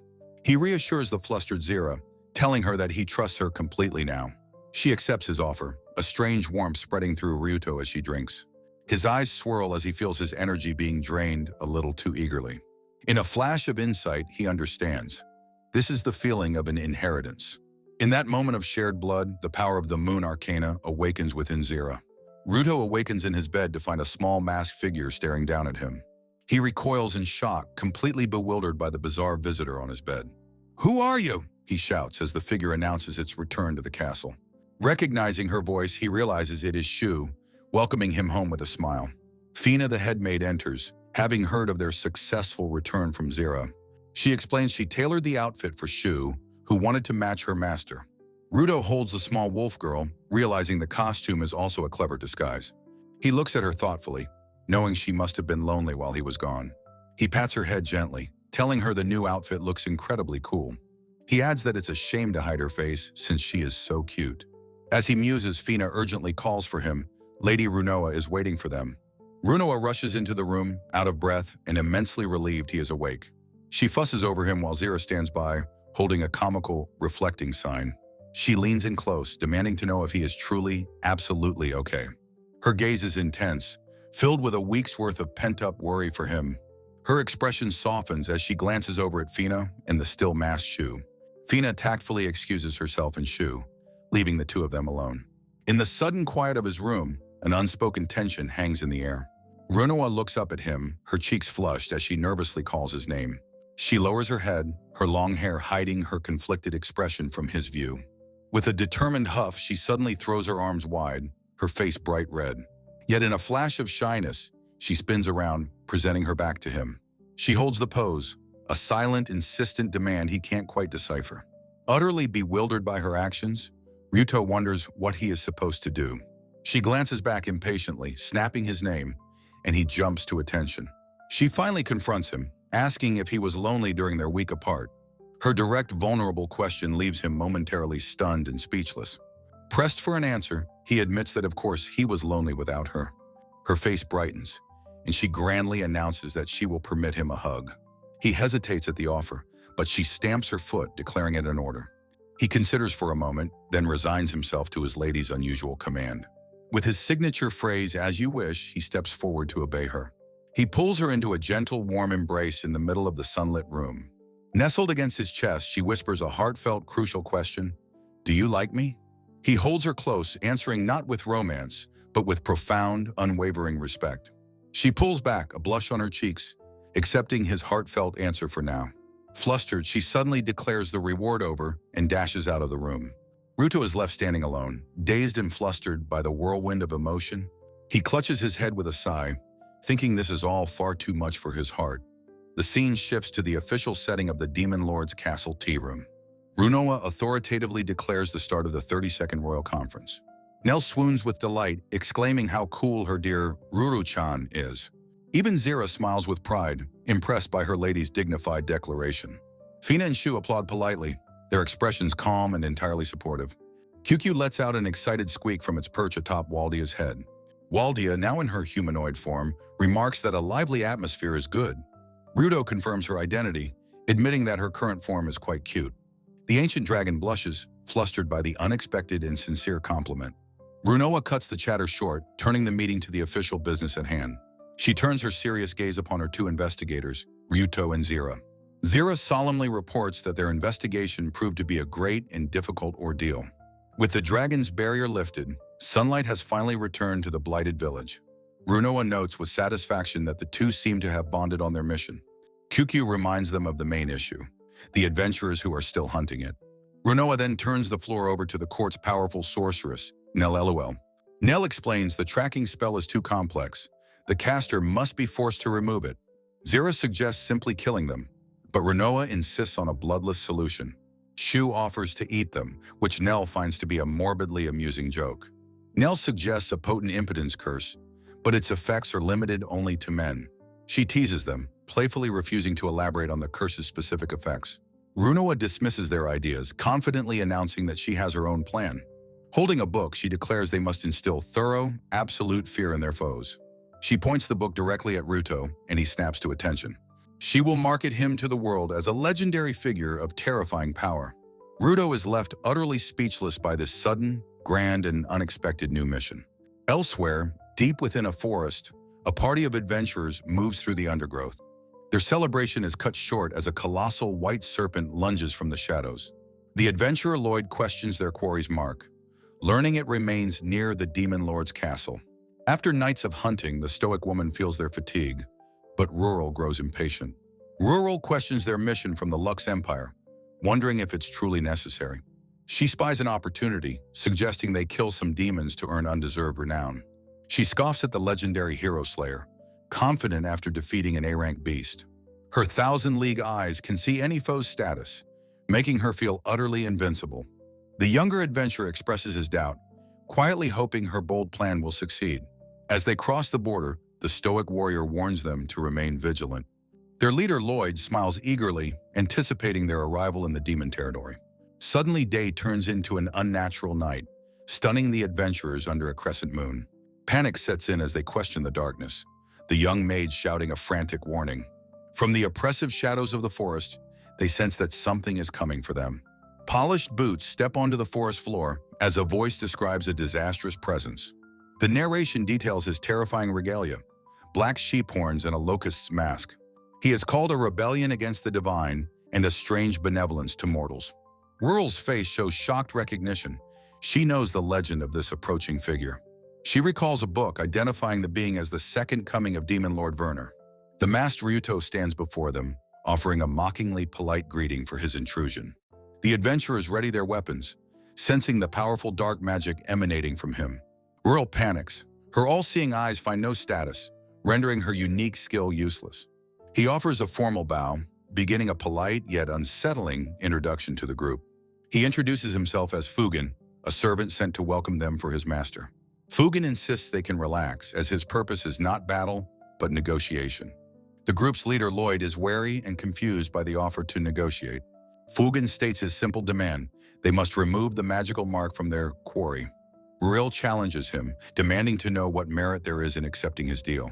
He offers a simple, chilling reward for their compliance, a guarantee of their lives. Rural pauses, a look of consideration crossing her face as she weighs his offer. She laughs, arrogantly declaring the negotiations a failure, prioritizing her own mission. The masked figure calmly accepts her refusal with a quiet, "Is that so?" A single elegant gesture from his shadowy hand unleashes his absolute binding power.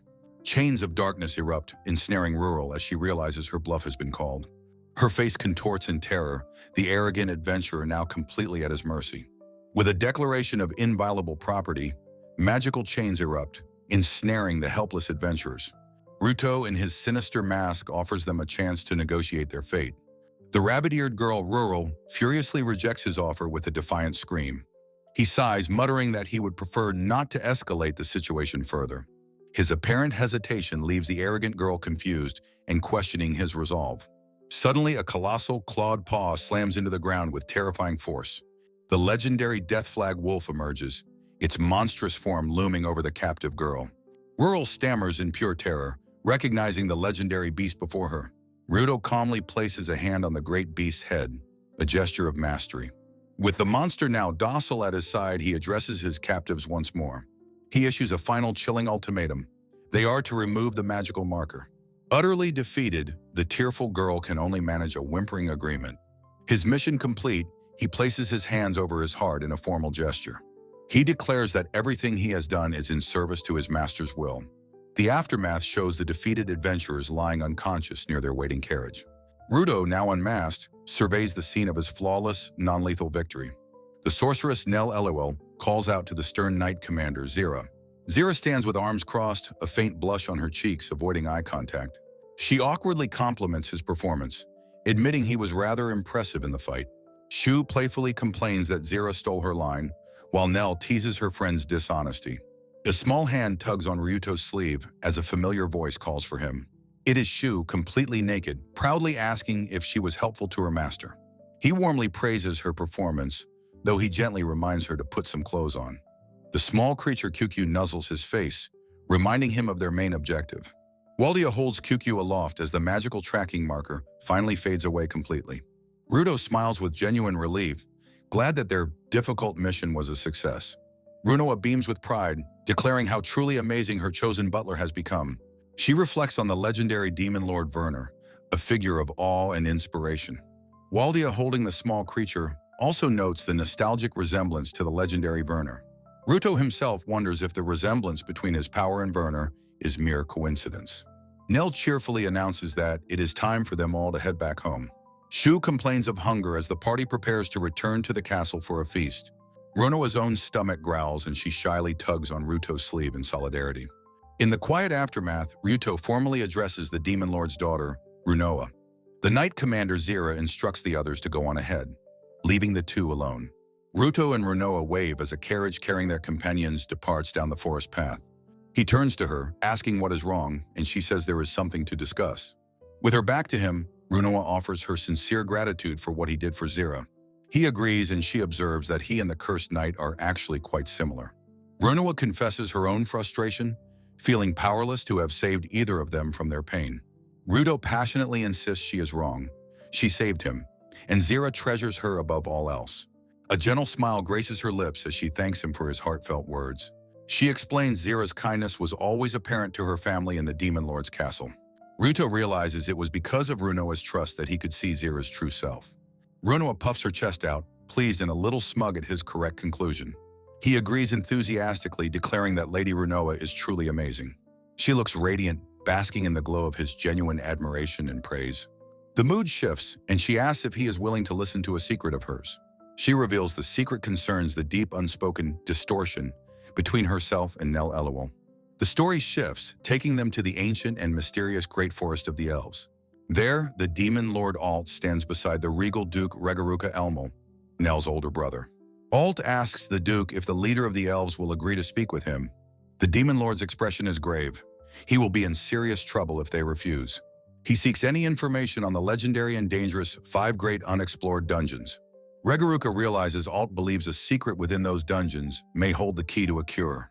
Alt confirms that if this path fails, he will have no other options left to pursue. A harrowing memory flashes by. Runoa attacked by the Death Flag Wolf, her magic sealed away.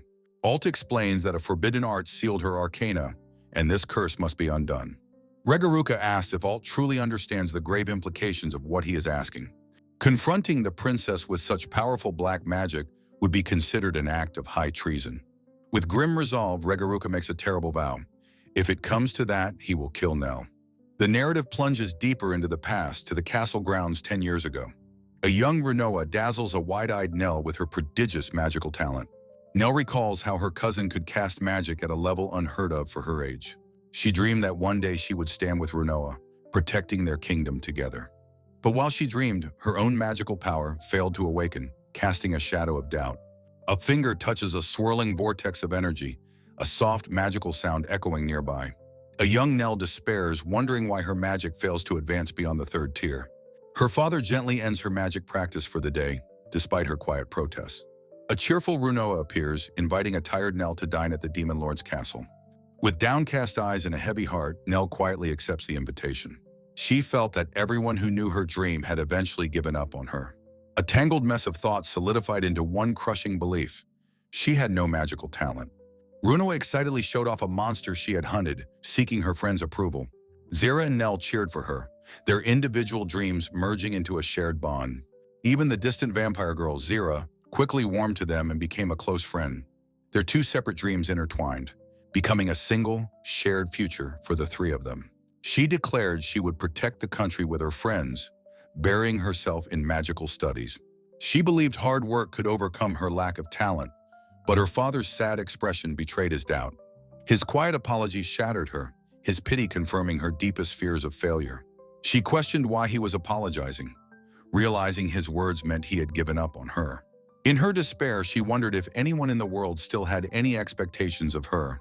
Runoa excitedly recounted her dungeon adventures with Zira, highlighting their growing power.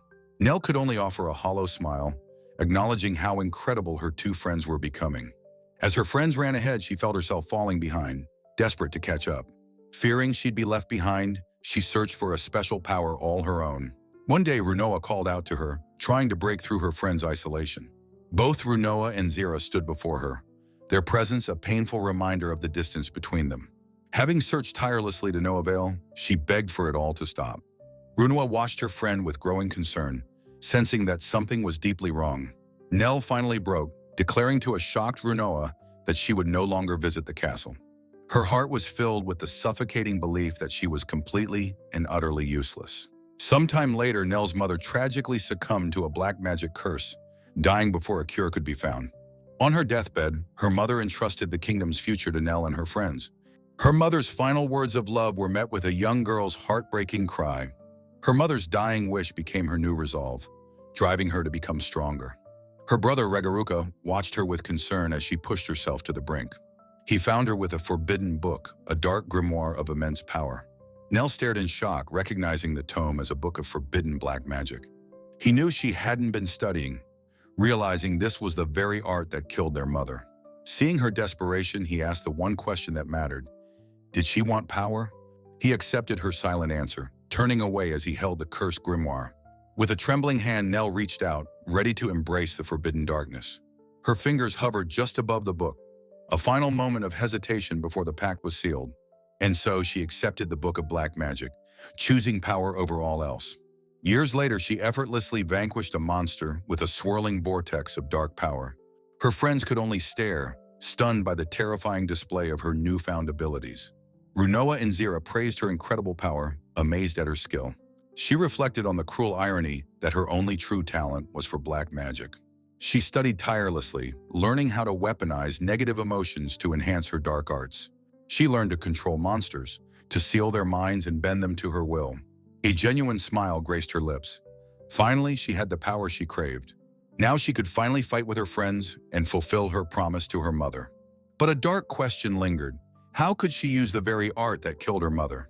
This was a contradiction so profound that she knew she could never escape it. The memory shifts to a forest clearing where a fearsome dark-blooded wolf appears. Runoa, recognizing the beast, urged her friends to flee from the deadly creature. But a young Runoa stood her ground, declaring that there was no need to run. She drew a complex magical sigil in the air, preparing a powerful spell. A brilliant volley of magical energy erupted from the seal, striking the wolf. Nell watched, mesmerized by the sheer power and beauty of her friend's magic. She could only think of how impossibly beautiful Runoa's magic was. She realized the gap between them never closed. As she learned dark arts, Runoa perfected light. Runoa proudly boasted of her victory, eagerly accepting Zira's enthusiastic praise. Nell, her face hidden in shadow, could only agree with Zira's assessment. As they walked away, Nell wondered if her forced smile had been convincing enough. Suddenly, a white cobra appeared, and Runoa screamed in terror. She clung to Nell, begging her to do something about the frightening snake. A manic glint appeared in Nell's eye. This was her chance to fight too. She unleashed a powerful curse of incompetence, her first attempt at super-class black magic. But the immense power was too much for her to control, and it backfired violently. The spell collapsed into a chaotic explosion of dark, uncontrolled magical energy. She watched in horror as her own magic erupted, completely out of her control. She tried to reassure herself, but then saw with horror that Runoa was caught in the blast. Zira immediately rushed to the side of their fallen friend. Sarah knelt over an unconscious Runoa, calling out to Nell in a panic. A system notification flared in Nell's vision, her eyes wide with shock and disbelief. The message declared her the inheritance target for the arcana known as the Devil. The words echoed in her mind as the power began to awaken within her. As she collapsed, she received her first special name, the Devil. 2 weeks later, back in the present day, Ruto was summoned to the Demon Lord's castle. Alt apologized for the sudden summons, but Ruto assured him it was no trouble. Alt introduced his guest, Duke Regaruka, Nell's older brother, who was there to discuss his sister. The Duke explained that he could only ask Ruto for this favor, but first needed one question answered. He looked Ruto dead in the eye and asked if he was prepared to die for Runoa. Ruto affirmed his resolve, stating that his death would be for her sake. His unwavering answer seemed to satisfy both the Demon Lord and the Duke. With a new sense of purpose, Duke Regaruka rose to his feet. To Ruto's shock, the noble duke bowed deeply before him.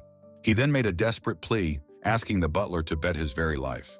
He asked Ruto to save Nell, who had gone alone to face her runaway curse.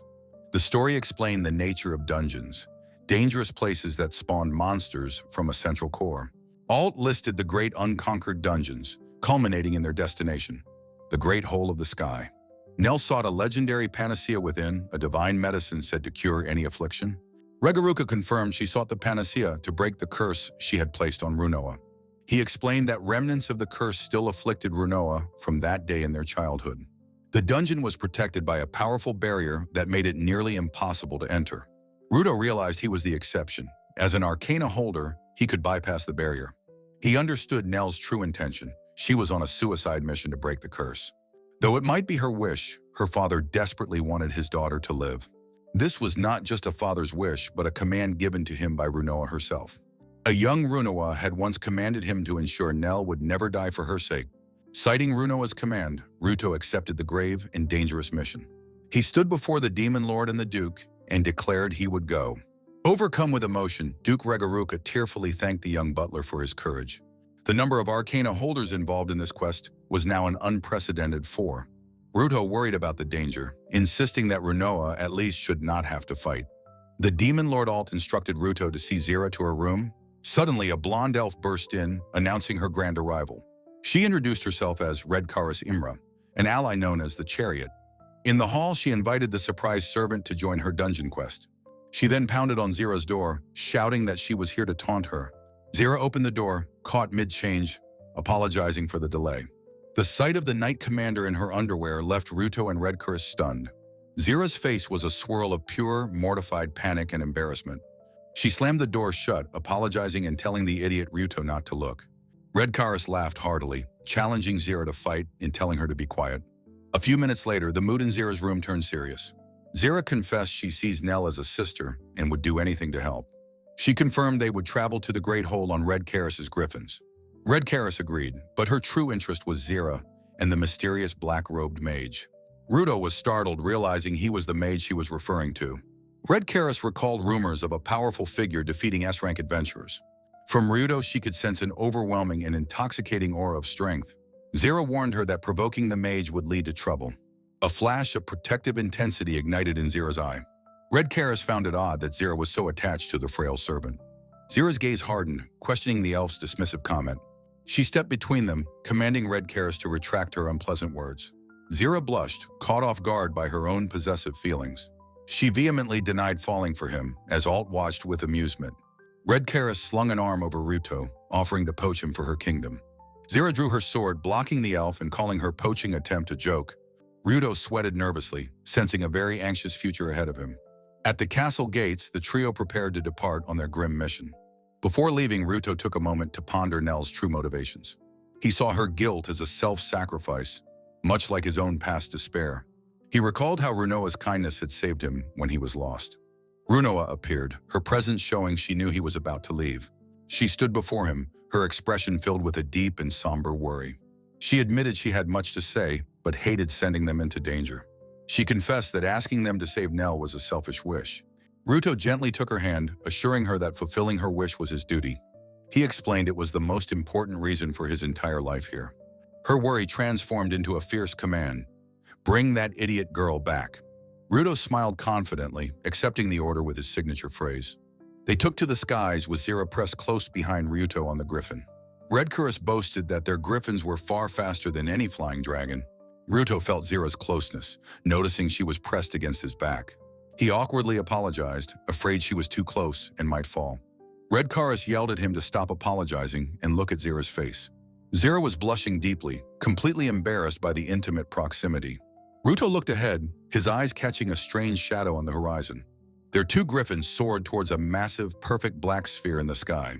Both Ruto and Zira stared in awe at the impossible, terrifying sight. Red Karis breathed in wonder, finally seeing the legendary dungeon for herself. This was the Great Hole of the Sky, crackling with a dark, ancient energy. Ruto's eye widened as he spotted a small shape moving toward the void. He cried out Nell's name, seeing her silhouette flying into the dungeon. Nell, riding a dragon, looked down with grim and lonely determination. She prepared herself to face the horrors of the ancient dungeon alone. Their griffin banked sharply, giving chase to the distant, determined sorceress. Ruto gritted his teeth in frustration, knowing they would not catch her. He prepared to take drastic action, Zira questioning his sudden movement. Redcaris read his intent, finding his plan to leap from the griffin interesting. With a wild cry, Redcaris launched herself from her own mount. She snatched Ruto from his griffin, pulling him into a reckless freefall. Nell was shocked to see her butler suddenly plummeting past her. Redcaris screamed that this was a line from a play, calling him an idiot. The dragon Nell rode looked back, startled by the insane maneuver. Ruto grabbed Nell, roaring that he wouldn't let her go in alone. A system message flashed. Their target was the black celestial sphere. Ruto floated in a dark void, paralyzed and confused about what had happened. A familiar voice greeted him. It was Waldia, calling him Hanged Man. She explained he was unconscious, with a worried Nell watching over him. Waldia then asked about the fate of Zira and Redcaris. She decided to reveal the dungeon's true, horrific origin. The ancient arcana wielders had sought to expose the world's deepest truths. For this, they built the Black Celestial Sphere, an inhumane research facility. They trapped countless beings inside, forcing them into an endless slaughter. The abandoned facility regenerated into a dungeon from its immense dark magic. The legendary panacea was a miracle born from the mountain of corpses inside. The dungeon's unconquered status was due to a single G-rank monster, a gremlin. Or rather, it was supposed to be. The gremlins had been wiped out. From their remains, a king of hunger was born through aberrant evolution. This dungeon was not a challenge. It was a prison for that one being. Ruto slept on, the terrible truth weighing on his unconscious mind. Waldia's voice urged him to wake, promising to support his conquest. She questioned if he could truly stand against such a terrifying opponent. Ruto's eyes slowly began to flutter open, returning to the waking world. He awoke to see Nell kneeling over him, calling his name with relief. She asked if he was all right, and he assured her he was fine. She smiled, suggesting they find the others and then look for an exit. Ruto stood, his expression serious, questioning her about the panacea. Nell insisted it was her duty, and she would not involve them further. He confronted her, asking if she truly intended to conquer it alone. He asked if she was serious about taking on this impossible dungeon herself. She confirmed it, telling him to look her in the eyes if he was serious. He stated bluntly that the panacea was not her true objective here. He saw the truth. She had no intention of ever returning. He asked if her real purpose for coming to this place was to die. Nell clenched her fist, admitting it was for Runoa's sake. Ruto grabbed her, yelling, asking if she thought Runoa would be happy. His words shattered her defenses and she collapsed to her knees in denial. Through a flood of tears, she confessed she truly did not want to die. She crumpled to the floor, begging him to leave her to her fate. Ruto could only look down at her with pity, whispering her name. Within the dungeon's cold halls, Ruto tells Nell this is not a matter for apologies. A memory shows a young Runoa embracing her friends, knowing they just wanted to be important. Ruto admits he understands her pain, even if he feels he has no right to say so. Nell resolves to face her past, not for forgiveness, but to truly confront her feelings. Ruto extends his hand, offering to destroy this wretched place and return to Runoa's side. Her gloved hand reaches out, tentatively taking his in a silent, hopeful agreement. Ruto turns to Nell, asking if she is ready for what comes next. His expression hardens as he vows to kill every monster, asking her to lend him her strength. His status screen reveals a hidden seed of power, a latent ability waiting to be awakened. The unreadable characters representing his deepest potential glow with a mysterious energy. A voice in his mind assures him that his arcana, the Hanged Man, is the strongest of all. The choice is clear, his answer already decided as Nell calls out his name. She asks if he is truly going, her voice trembling with concern for his safety. He looks at her with genuine affection, realizing how much he has come to care for her. He promises to protect her from any fiend, vowing that he will not let her die. He declares that this conviction, this drive to protect her, is his own. Pride. The system confirms the activation of reverse, fueled by this powerful emotion. Runoa's magic within him causes a mutation, altering the very nature of his transformation. A series of unknown symbols flashes, heralding the birth of a completely new power. A dark incantation foretells a being who will make the heavens kneel and trample God's throne. His eye glows with a star-like sigil. He has been reborn as an adventurer. He resolves to become the strongest, the thought cracking the air around him. He now wields the karma blade of the arrogant tyrant, a weapon born of pride. Elsewhere, the remains of defeated monsters litter a desolate stone corridor. Red Karis remarks that while the fiends were nasty, this area has been cleared out. She playfully teases Zira, suggesting she knows Nell's heart better than anyone. Zira looks away, whispering Ruto's name in a quiet prayer for his safety. Red Karis's elven ear twitches, sensing a commotion from behind a nearby door. They approach the door, wondering if Ruto and the others are fighting just beyond it. Red Karis pauses, a feeling of unease telling her that something is not right. With a grim resolve, her hand grasps the handle and pushes the heavy door open. Inside, two other worlders are helplessly ensnared by a mass of thorny shadow vines. The girl Minas cries out that her plant magic can no longer hold the creatures back. The boy Ajito screams in panic that there are simply too many of them. A shadowy monster dripping with sludge rips through the thorny barrier. The creature looms over a terrified Minas, who can only cower before it. She shields her face, wondering what is happening as the monster descends. With a flash of steel, Zira and Red Karis leap in, cutting down the shadow creatures. Red Karis turns to the rescued pair, demanding to know who they are. Minas, clutching her chest in relief, stammers her gratitude for their intervention. Ajito laments their terrible luck, having been teleported here from Lux Castle. His fear is instantly forgotten as he marvels at meeting such cute girls. He leans in close to Zira, asking for her name and calling her beautiful. Zira presses her blade to his throat, telling him to answer her questions or die. Minas quickly drags her foolish companion back, apologizing for his behavior. Zira's eyes widen as she realizes these are the heroes summoned by the Lux Empire. Ajito is confused by her reaction, while Minas explains they are here to save the world. Ruto reassures a worried Nell, telling her he now understands everything. Waldia's voice tells him his new form is a reflection of his subconscious desires. His status screen details the incredible new powers of his Karma Blade form. Waldia playfully chides him, noting his power is based on the three princesses. A shadowy gremlin is sliced to pieces by a swift, powerful blow from his new blade. The system confirms he has cleared the trial, granting him a boost in power. Waldia remarks on his mercilessness towards the tormented victims of the dungeon. He thinks that while it may be wrong, he has died more than anyone. Holding Nell, he vows to kill these monsters to protect the people he holds dear. Minas explains they got lost in Lux Castle and were transported here by a magic circle. She thanks them for their help and asks if they can assist them in returning home. Red Karis stares at them, recognizing them as the heroes who abandoned Ryudo. She weighs her options, wondering whether to leave them or bring them to Ryudo. Suddenly, Zira is startled, a look of shock on her face. Her eyes widen as a disembodied voice speaks directly into her mind. The hermit instructs her to lead the other worlders to the dungeon's core to meet Ryudo. Red Karis asks what's wrong, but Zira realizes only she can hear the voice. Zira agrees to lead the way, surprising Red Karis with her sudden cooperation. Red Karis is suspicious of the voice's motives, but sees no other choice but to follow. Minos smiles gratefully, thanking them for their help. Ajito is thrilled, thinking this is a perfect main character setup in a dungeon. Red Karis warns them that the dungeon's branching layout will be difficult to navigate. Ajito is confused by their path, but Zira confidently tells him to turn right. A map shows the winding, complex route they are being guided along. Red Karis asks how she knows the way. Zira replies that the path just appeared in her mind. Red Karis accepts the challenge, intrigued by the power of the mysterious voice. Several hours later, Zira's expression is weary and strained from the long journey. The entire party is visibly exhausted and on edge as they press onward.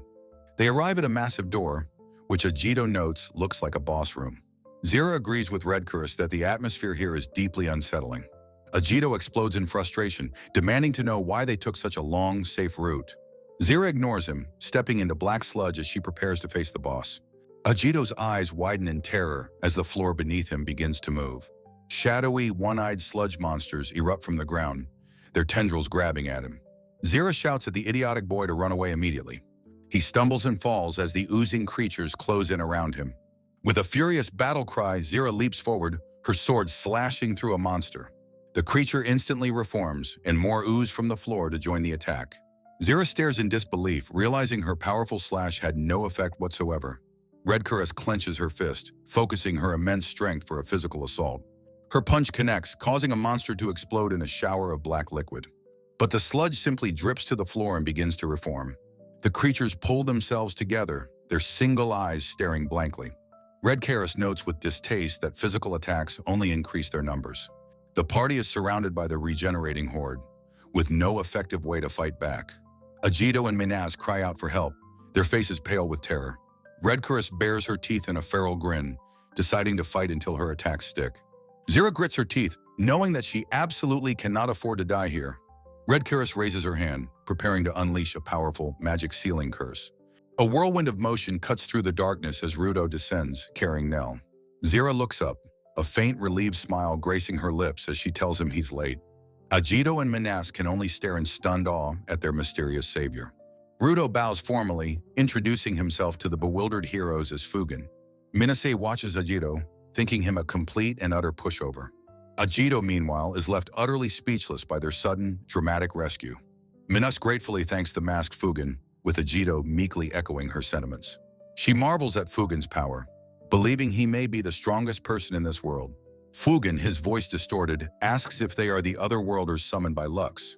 He sizes up Minase, correctly identifying her as a sword user. He then remarks that fighting women are rare, especially ones as fierce as Zira. Minase smiles warmly, relieved to know kind people exist in this new world. Nell listens to her words, a thoughtful, almost sad expression on her face. Fugen suddenly moves, catching the stumbling Nell and holding her close. Ajito exclaims how cute Nell is, only to be silenced by a painful curse. The two rescued heroes collapse, deciding to rest before venturing further into the unknown. Ruto, exhausted, admits to himself that using both his forms was a mistake. Nell places a cool cloth on his head, praising the weary butler for his efforts. Zira approaches Nell from behind, her expression serious and her purpose clear. She tells Nell she's just glad she is safe. Nothing else matters. Zira apologizes for her past actions, vowing she will go anywhere for Nell's sake. Touched by her friend's words, Nell agrees they will return to Runoa together. Wiping a tear from her eye, she stands with a newfound, unshakable resolve. Nell points to a large arched window, declaring the panacea lies beyond it. Red Chorus prods them forward, warning that they must hurry before their escape route vanishes. Zira and Nell are startled by the elf's sudden, almost playful urgency. A voice suddenly echoes in their minds, causing a wave of confusion. The hermit announces his presence, stating he can't allow Hanged Man to die here. Zira demands an explanation, and Ruto reveals the hermit sometimes contacts him. Red Chorus is shocked, realizing this is the mysterious friend the dragon Waldia mentioned. Nell lays out the plan. She and Ruto will retrieve the panacea while the others fight. The hermit wishes them luck against the gluttonous emperor who devoured many arcana. A heavy boot steps forward, crushing a brittle bone under its heel with a sharp crack. Ruto enters the final chamber, his expression grim as he surveys the scene. The room is a horrifying ossuary, the floor a carpet of countless human bones. A calm, resonant voice welcomes the guests to this chamber of death. Ruto and Nell are startled, turning to face the source of the greeting. Atop a throne of skulls sits a silver-haired man holding a small red-haired girl. The girl coldly states that it doesn't matter, as they will have to be killed. The man, whose name is Adam, gently tells her that she is wrong. He addresses them as promising youths, his words echoing with an ancient authority. He declares that as the dungeon's guardian, he has no choice but to fight. His eye flashes with a terrifying, otherworldly power, a starburst of dark energy. He introduces himself as the gluttonous emperor and invites them to a fight to the death. He explains the girl is Spirit Adam, the highest spirit born from the holy sword. Ruto, Zira, and Nell stand ready, facing the final ancient guardian of the dungeon. Ruto tells Nell to find the escape magic while the rest of them buy her time. Red Chorus shouts that the four of them will hold off the core's guardian. Ajito roars in agreement, ready to join the desperate battle. Ruto lunges forward, unleashing his shadowy, inviolable property skill at Adam. Nell watches the battle begin, her face a mask of worry and desperation. Adam smirks, unimpressed, asking if Ruto truly believes he can take him on. Ruto is stunned by the immense, overwhelming power radiating from the ancient king. Zira and Red Chorus launch a coordinated assault, their blades aimed at Adam's heart. Adam's mouth curls into a confident, almost condescending smile. The spirit Adam's eyes glow, a brilliant, star-like power emanating from her. Zira grits her teeth, pouring all of her vampiric strength into the attack. Their weapons shatter against Adam's adamantite armor, creating a powerful shockwave. Red Chorus stares in disbelief as her powerful attack is completely nullified. Ruto looks on, shocked by the king's absolute, seemingly impenetrable defense. Adam counters with a single, devastating punch that sends Ruto flying backward. His hand closes into a fist, his knuckles glowing with a deadly energy. Ruto is thrown across the chamber, unable to stop his momentum. He crashes into Red Chorus, sending both of them tumbling across the bone-littered floor. Zira leaps into the fray, her sword raised high, shouting for Adam to face her. Adam's fist hardens once more, glowing with his super-hardening ability. He drives his fist into Zira, shattering her guard and sending her reeling. Dark, viscous blood splatters across the pale skeletal floor of the chamber. But the blood is Adam's. He staggers back, clutching a wound on his chest. Ruto sits up, stunned to see the seemingly invincible king suddenly bleeding. Adam grits his teeth, cursing his own fragile and brittle body. Black blood continues to ooze from the mysterious wound on his chest. The dark, corrupted blood pools on the ground around his bare feet. He stands over the bones, his own power clearly unstable and out of control. Zira and Ruto realize the truth. He is being consumed from within. Understanding his weakness, Zira unleashes her blood of deception technique. Adam is forced to shield the spirit Adam, taking the full force of the attack. Zira screams for the others, knowing this is their only chance to strike. Ruto transforms, his magnificent dragonfly wings beating with a furious energy. He unleashes his ultimate attack, the Witch of Gluttony, a power that devours all. A swarm of cursed golden locusts descends upon the wounded king. The corrosive magic eats away at Adam's flesh in a chaotic swirl of darkness. Adam gasps in agony as Ruto lands gracefully before him. Ruto's transformation fades, the immense power having taken a serious toll. Adam clutches his chest, admitting it was a good, painful hit after a long time. Ruto knows the blow should have been fatal, yet the ancient king still stands. He is shocked to see Adam laughing, his face a mask of manic joy. Zira asks Ruto about the magic array, worried about Nell's safety. The spirit Adam begs Adam not to say it as he prepares to reveal the truth. Adam asks the intruders a simple question: why are they here? Ruto explains they only want the panacea and that fighting him is pointless. Adam reveals he is the dungeon's guardian, a system designed to kill invaders. He cannot die, not for the sake of his comrades who perished here. Ruto understands he speaks of the gremlins, the victims of the cruel experiments. Adam recalls their desire for the panacea, his tone laced with a cruel pity. Ruto realizes with horror that the panacea is generated by the dungeon core. Nell collapses, whispering that it's gone, that it's nowhere in this world. Her hope shatters as Adam confirms they drank all the panacea to survive. Ruto watches helplessly as Nell's desperate dream dies before his eyes. Adam grins, declaring their battle has just begun, demanding they fill his loneliness. Ruto is horrified, realizing Nell's determined sacrifice was for nothing. He grits his teeth, snarling that he will not let it end this way. Adam unleashes his power, and the mountain of bones rises to attack them. The skeletal army surges forward, a tidal wave of death and unending despair. A chilling realization dawns on Ruto. The gluttonous king is somehow pushing back his curse. Nell kneels on the floor, surrounded by glowing runes, utterly defeated.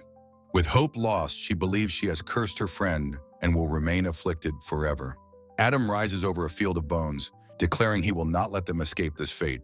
Nell presses her hands against the ancient, intricate runes etched into the stone floor. She panics, realizing with horror that her magical power is insufficient for the escape spell. Looking back at her friends, she fears that her failure will doom them all. She desperately pleads with the inert magic circle, begging it to move just a little. With all her might, she pushes against the unresponsive runes, pleading for them to activate. Tears stream down her face as she questions her own weakness, wondering how long she will be so useless. The hermit's voice mocks her, finding it absurd that she'd need a panacea for a self-inflicted curse. He chides her indecisiveness, asking if she truly hasn't realized the truth of her situation yet. He explains that since black magic is tied to her own power, she should be able to undo it. A flashback reveals her jealousy of Runoa's talent was the trigger for the curse that afflicted the sun. The hermit poses a final terrible question. What if Runoa wasn't the only one she cursed? Nell looks up in utter shock, unable to comprehend what he is implying. She clutches her head and screams as glowing, ancient runes flare to life all over her body. In a painful memory, a younger Nell sobs, repeating how much she hates her own weakness. The words "I hate myself" are scrawled over a chaotic void, the source of her curse. The hermit's voice delivers the final crushing truth. She, Nell, had cursed herself. Gasping in horror, she understands her resentment sealed her own magic, preventing her from breaking the curse. She realizes that breaking her own curse is the key to saving Runoa, and the panacea was for her. Despair returns as she clenches her fist, remembering the legendary panacea is now gone. Adam appears, blade in hand, declaring the panacea is the very blood of the gluttonous emperor. As Adam lunges, Ruto intercepts his attack, shouting that the battle is not over yet. A message from Ruto reaches Nell's mind, telling her that the choice of what to do now is hers. Filled with new purpose, Nell dashes across the bone-strewn floor toward the conflict. She runs with all her might, determined to confront her self-made destiny. A pool of Ruto's dark blood marks the spot where he was grievously wounded. Adam and the spirit, Adam watch her approach, the ancient king wondering what she intends. With a powerful leap, Adam soars through the air to cut her down. In a flash of motion, he closes the distance between them. Ruto appears in a blur, his obsidian blade clashing with Adam's katana, saving Nell. From the ground, Nell can only watch as her friends fight for her. Ruto's voice urges her onward, telling her what she needs is to transcend her past, not atone for it. He turns to face Adam, fiercely declaring that he will not allow him to die here. In a brilliant flash of energy, the moment of truth arrives, the transcendence of the past. Nell's eyes fill with resolve. She wants to live with Runoa and activates her reverse. A poetic incantation describes her transformation into a holy apostle, wrapped in an angel's embrace. She remembers her childhood dream, to run happily alongside her dearest friends forever. Transformed into a radiant holy knight, she declares she will protect everyone with her saintly awakening. From a distant tower, a voice whispers with pride that Nell has finally done it. But Runoa's voice cuts in, saying she needs Nell's newfound power for one last push. Princess Runoa appears, boldly declaring she'll just smash this silly dungeon to pieces. Nell smiles, her curse finally broken, and tells Ruto it's time to return to the castle. She raises her magnificent staff, unleashing a powerful supportive spell, Enchant Hexaformation, Holy Field. Bathed in divine light, Ruto, Zira, and Red Chorus feel their strength overflowing. The spirit Adam is shocked by the spell, urging Adam to lend her his magic. Adam refuses, stating that he has lived his entire eternal life for this final battle. The spirit looks at him with pleading eyes, begging him to stop this madness. She asks to use his power for her super-hardening ability, intending to sacrifice herself. Her small body begins to transform into jagged dark crystals. Adam is racked by a violent backlash, coughing up black blood as her power turns on him. Ruto and Red Chorus watch in shock, realizing it's a rejection reaction from pouring in too much power. Adam clutches his chest, vowing to carve the gremlin's existence onto them as proof they lived. Ruto desperately blocks another powerful blow from the enraged and crystallizing king. In that moment, Ruto understands that Adam has a heart that grieves for his fallen comrades. He wonders what truly separates them, but Nell warns him against using the magic array. The spirit Adam raises a wall of sharp crystals, declaring she will not let them escape. Her expression is grim, her resolve absolute as she traps them for the final battle. Adam lets out a wild, triumphant laugh, his power surging to its absolute peak. Zira prepares for the final clash, declaring this a joint struggle between arcana wielders. Red Chorus agrees, telling them to witness the true loneliness of her own arcana power. The crystal prison shatters under the force of their combined will. Adam stumbles back, momentarily stunned by their power. He stands amidst a swirl of dark energy, ready for their final assault. Ruto's eyes narrow as he senses the king's ultimate attack is coming. Zira calls upon her ultimate technique, the Vampire Road Desperate Night Parade. Nell and Red Chorus prepare their own devastating attacks, Divine Spear Gungnir, and Attack Hepta Formation. Red Chorus unleashes her Aid Flash Bomb, a brilliant explosion of elven power. Ruto, in his Plague Doctor mask, invokes his powers of greed and inviolable property. A human skull lies on the stone floor, a grim omen of the carnage to come. The five heroes leap into a final, spectacular battle against the gluttonous king. Elsewhere, the other two summoned heroes, Agito and Manasseh, lie unconscious against a wall. The ancient arched hallways of the dungeon stand silent and empty. A single elegant boot steps into the frame with a sharp click. The party stands victorious but exhausted, Ryuto clutching his chest in pain. Defeated, Adam lies on the ground, impaled and bound, the spirit Adam beside him. With his last ounces of strength, the ancient king whispers a single final request: kill me. Ruto understands that Adam's core is his heart, and destroying it will clear the dungeon. The spirit Adam cries out for him to stop, pleading that it's enough. She tearfully reminds Adam of her dream to one day see the world outside the dungeon. Adam's voice softens, telling her the past is over and she should come to him. She moves to his side, her small form standing beside his defeated one. Ruto stands over the fallen king, his obsidian blade raised for the final blow. Adam looks up at him with a faint smile, thanking him sincerely for a good fight. He asks Ruto to never forget him or the countless gremlins who died here. Ruto prepares to strike, his face grim, as the spirit Adam watches with pained acceptance. A piercing scream suddenly echoes through the chamber, shouting, "Whoa! Itamino!" Ruto, Nell, and Zira clutch their ears, wincing from the impossibly loud noise. Nell dryly explains that it's the cry of a selfish princess who despises bad endings. Zira recognizes the immense magical power as Nell sighs in resignation. Nell wonders aloud why Runoa couldn't have just waited patiently for them to return. The dungeon begins to violently shake and crumble around the confused party. Runoa's hand rests on Nell's shoulder as she calmly announces that she heard everything. She declares that if they want to die, they can, but if they wish to live, they must leave it to her. Runoa points to the spirit Adam, identifying her as the spirit of Lux, shocking Ruto. She declares her selfish desire to keep the spirit and her friends for herself.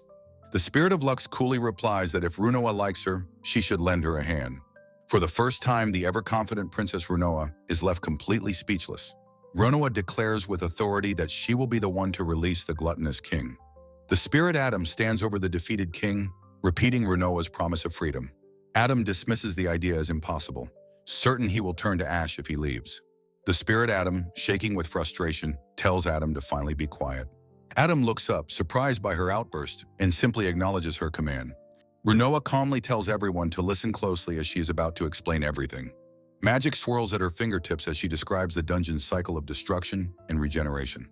Ruto is completely baffled by this concept, but Runoa understands his confusion is natural. A diagram shows how a collapsed dungeon's core will simply rebuild itself when exposed. The spirit Adam, her eyes wide, realizes Runoa was waiting for this moment. Runoa explains that even after centuries, this was her one and only chance to act. A memory reveals a young Runoa realizing her power could destroy the dungeon's indestructible walls.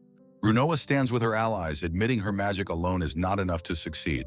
She declares that with the 5 strongest arcana holders gathered, they have the necessary power. The incredible might of the 5 assembled arcana holders is emphasized. The spirit Adam, her eyes filled with tears, tells Adam they can finally leave together. She embraces the dying king, who whispers a simple, profound thank you in his last moments. Runoa presents Ruto with his obsidian blade, which now glows with an ethereal light. The newly empowered weapon is named the Blessed Black Star, a key to their freedom. With a mighty swing, Ruto strikes the dungeon's core, shattering the black celestial sphere. Adam and the spirit Adam fall through the open sky, finally freed from their eternal prison. Adam's eyes are wide with wonder as he witnesses the world for the first time. The spirit Adam looks up at the sky, realizing they are finally outside, finally free. Adam lets out a soft sigh of awe, completely mesmerized by the world around him. Soaring on Waldia's back, Adam asks his other half if she sees the world she wished for. The party arrives back at the towering and magnificent Demon Lord's castle. Inside, Adam and the spirit Adam share a quiet moment, their long imprisonment finally over.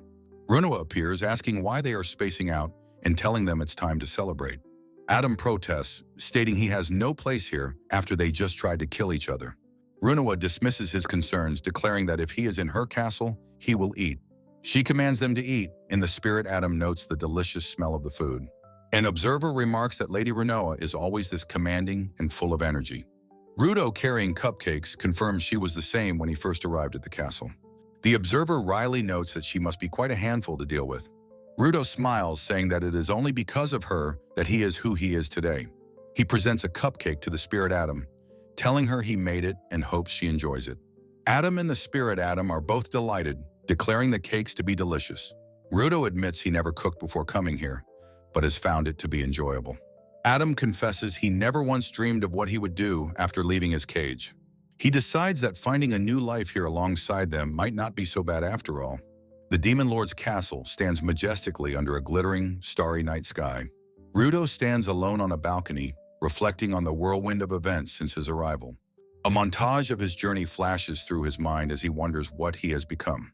Runo approaches from behind, calling out his name, Ryu, in the quiet night. He turns to see her, addressing her formally and respectfully as Lady Runoa. She asks what he is doing, noting the cold, but says she wants to stay with him. Leaning against the railing, she confesses her desire to be with him. She tells him everything that happened was thanks to him, which he nervously denies. Blushing slightly, she says that she deserves a reward for all her hard work. She tells him it is an honor and playfully orders him to close his eyes. She gently places a hand on his cheek, her touch surprising him. His heart pounds as he closes his eyes, her face drawing ever closer to his. Their lips are just about to meet, the intimate moment hanging in the air. Zira and Nell suddenly appear, cheerfully interrupting them just before the kiss. A flustered Ryuto insists he still has work to do, saying the reward can wait. Nell watches the scene unfold, her expression thoughtful and tinged with sadness. Runoa turns to Nell, telling her there is something she must say and that she forgives her.